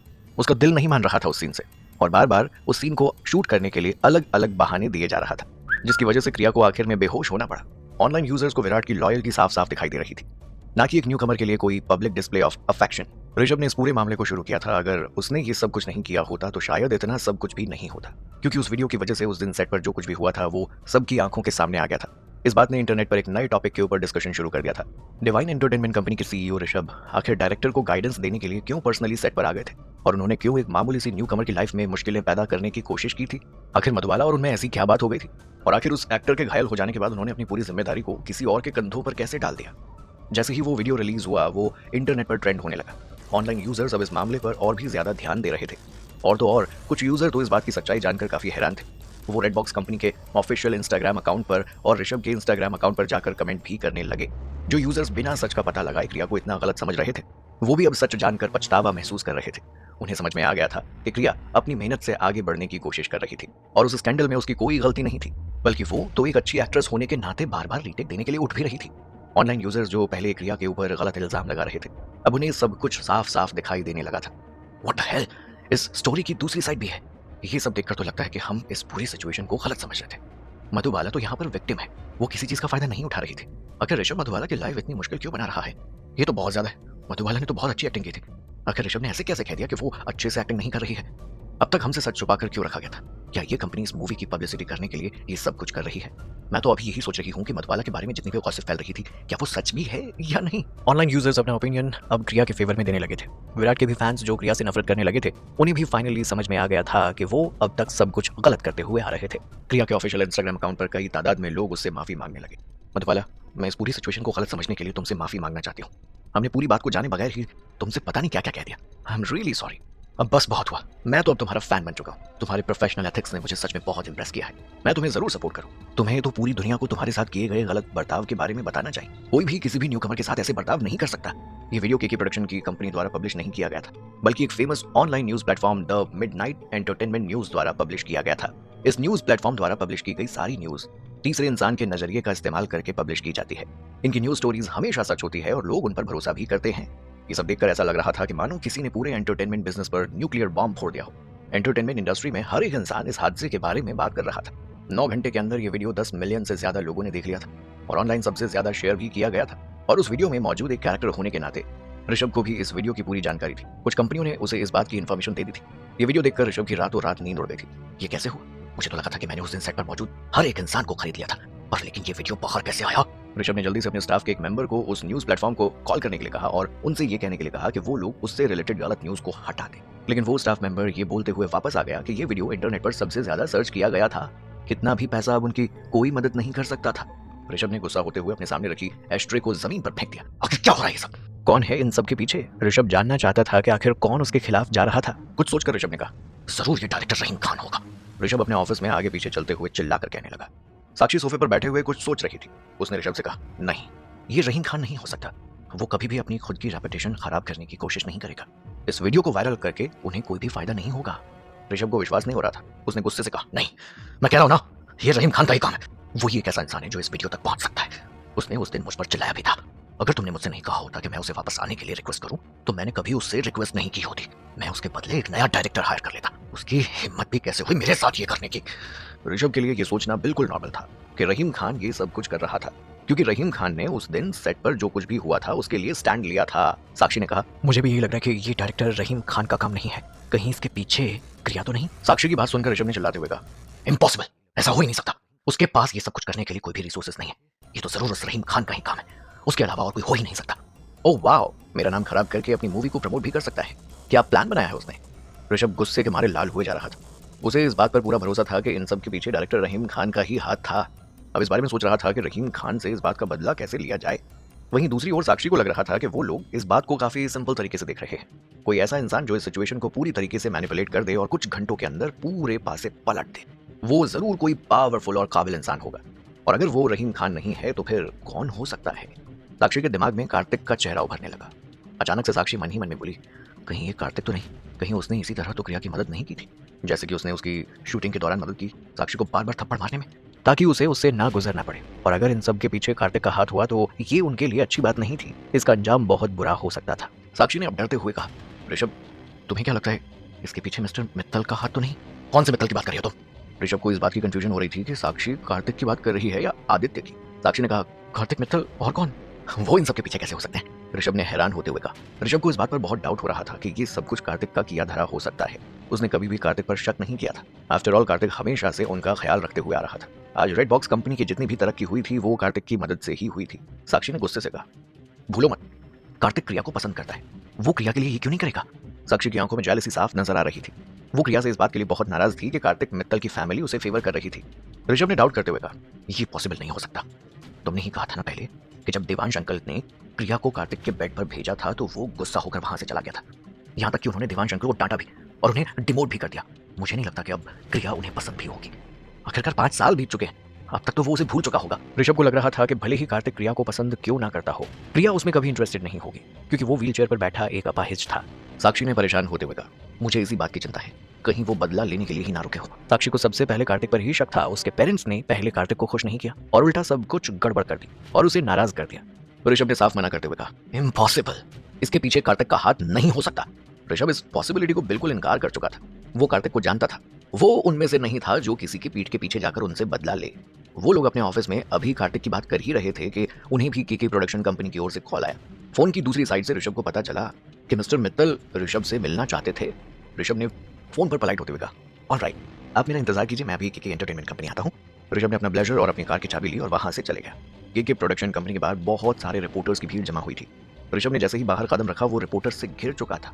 मिस्टर ऋषभ, क्या आप हमें एक्सप्लेनेशन दे सकते हैं कि पिछले हफ्ते रेड स्लीव ब्यूटी के सेट पर जो कुछ भी हुआ, आखिर उसके पीछे की असली वजह क्या है? मिस्टर ऋषभ, आप उस न्यू कमर की लाइफ को और भी मुश्किल क्यों बनाना चाहते हैं? मिस्टर ऋषभ, आपके और मधुबाला के बीच का क्या रिश्ता है? ऋषभ, आपने उस सीन को बार बार शूट करने के लिए डायरेक्टर को फोर्स किया। क्या आपके और डायरेक्टर रहीम खान के बीच कोई अनबन चल रही है? सेट पर आप दोनों के बीच में मनमुटाव दिखाई दे रहे थे, क्या ये बात सच है? रिपोर्टर्स को अपने सामने सवाल करते हुए देखकर ऋषभ थोड़ा डर गया और उसके मुंह से एक भी शब्द नहीं निकल रहा था। अगर उसके असिस्टेंट ने उसकी मदद नहीं की होती तो शायद वो उनकी भीड़ से बाहर कभी नहीं जा पाता। उस वीडियो के वजह से मीडिया का पूरा अटेंशन ऋषभ की ओर चला गया था। अगर चीजें इसी तरीके से चलती रहती तो ये उसके लिए काफी बुरा साबित हो सकता था। ऋषभ को इस बारे में बहुत चिंता हो रही थी और वो जल्दी से केके प्रोडक्शन कंपनी के सीईओ के ऑफिस की ओर जाने लगा। वो कार्तिक से इस सिचुएशन से बचने के लिए माफी मांगने के लिए पहले से तैयार था। अगर उसे कार्तिक की मदद मिल गई तो कोई उसका बाल भी बांका नहीं कर सकता था। मिस्टर मित्तल, ऋषभ दरवाजा खटखटाने के बाद अंदर आ गया। उसे अपने सामने बैठे इंसान की साइड प्रोफाइल दिखाई दे रही थी। भले ही कार्तिक व्हीलचेयर की वजह से फिजिकली दूसरे इंसान से हाइट में छोटा दिखाई दे रहा था, लेकिन उसकी साइड प्रोफाइल काफी स्ट्रांग और टॉल दिखाई दे रही थी। उसके पर्सनालिटी में एक ऐसी बात थी जो किसी को भी अपनी ओर अट्रैक्ट कर सकती थी। उसकी आंखों में गुस्सा और चेहरे पर तेज तर्रार एक्सप्रेशन साफ दिखाई दे रहे थे। क्या करेगा कार्तिक अब ऋषभ के साथ?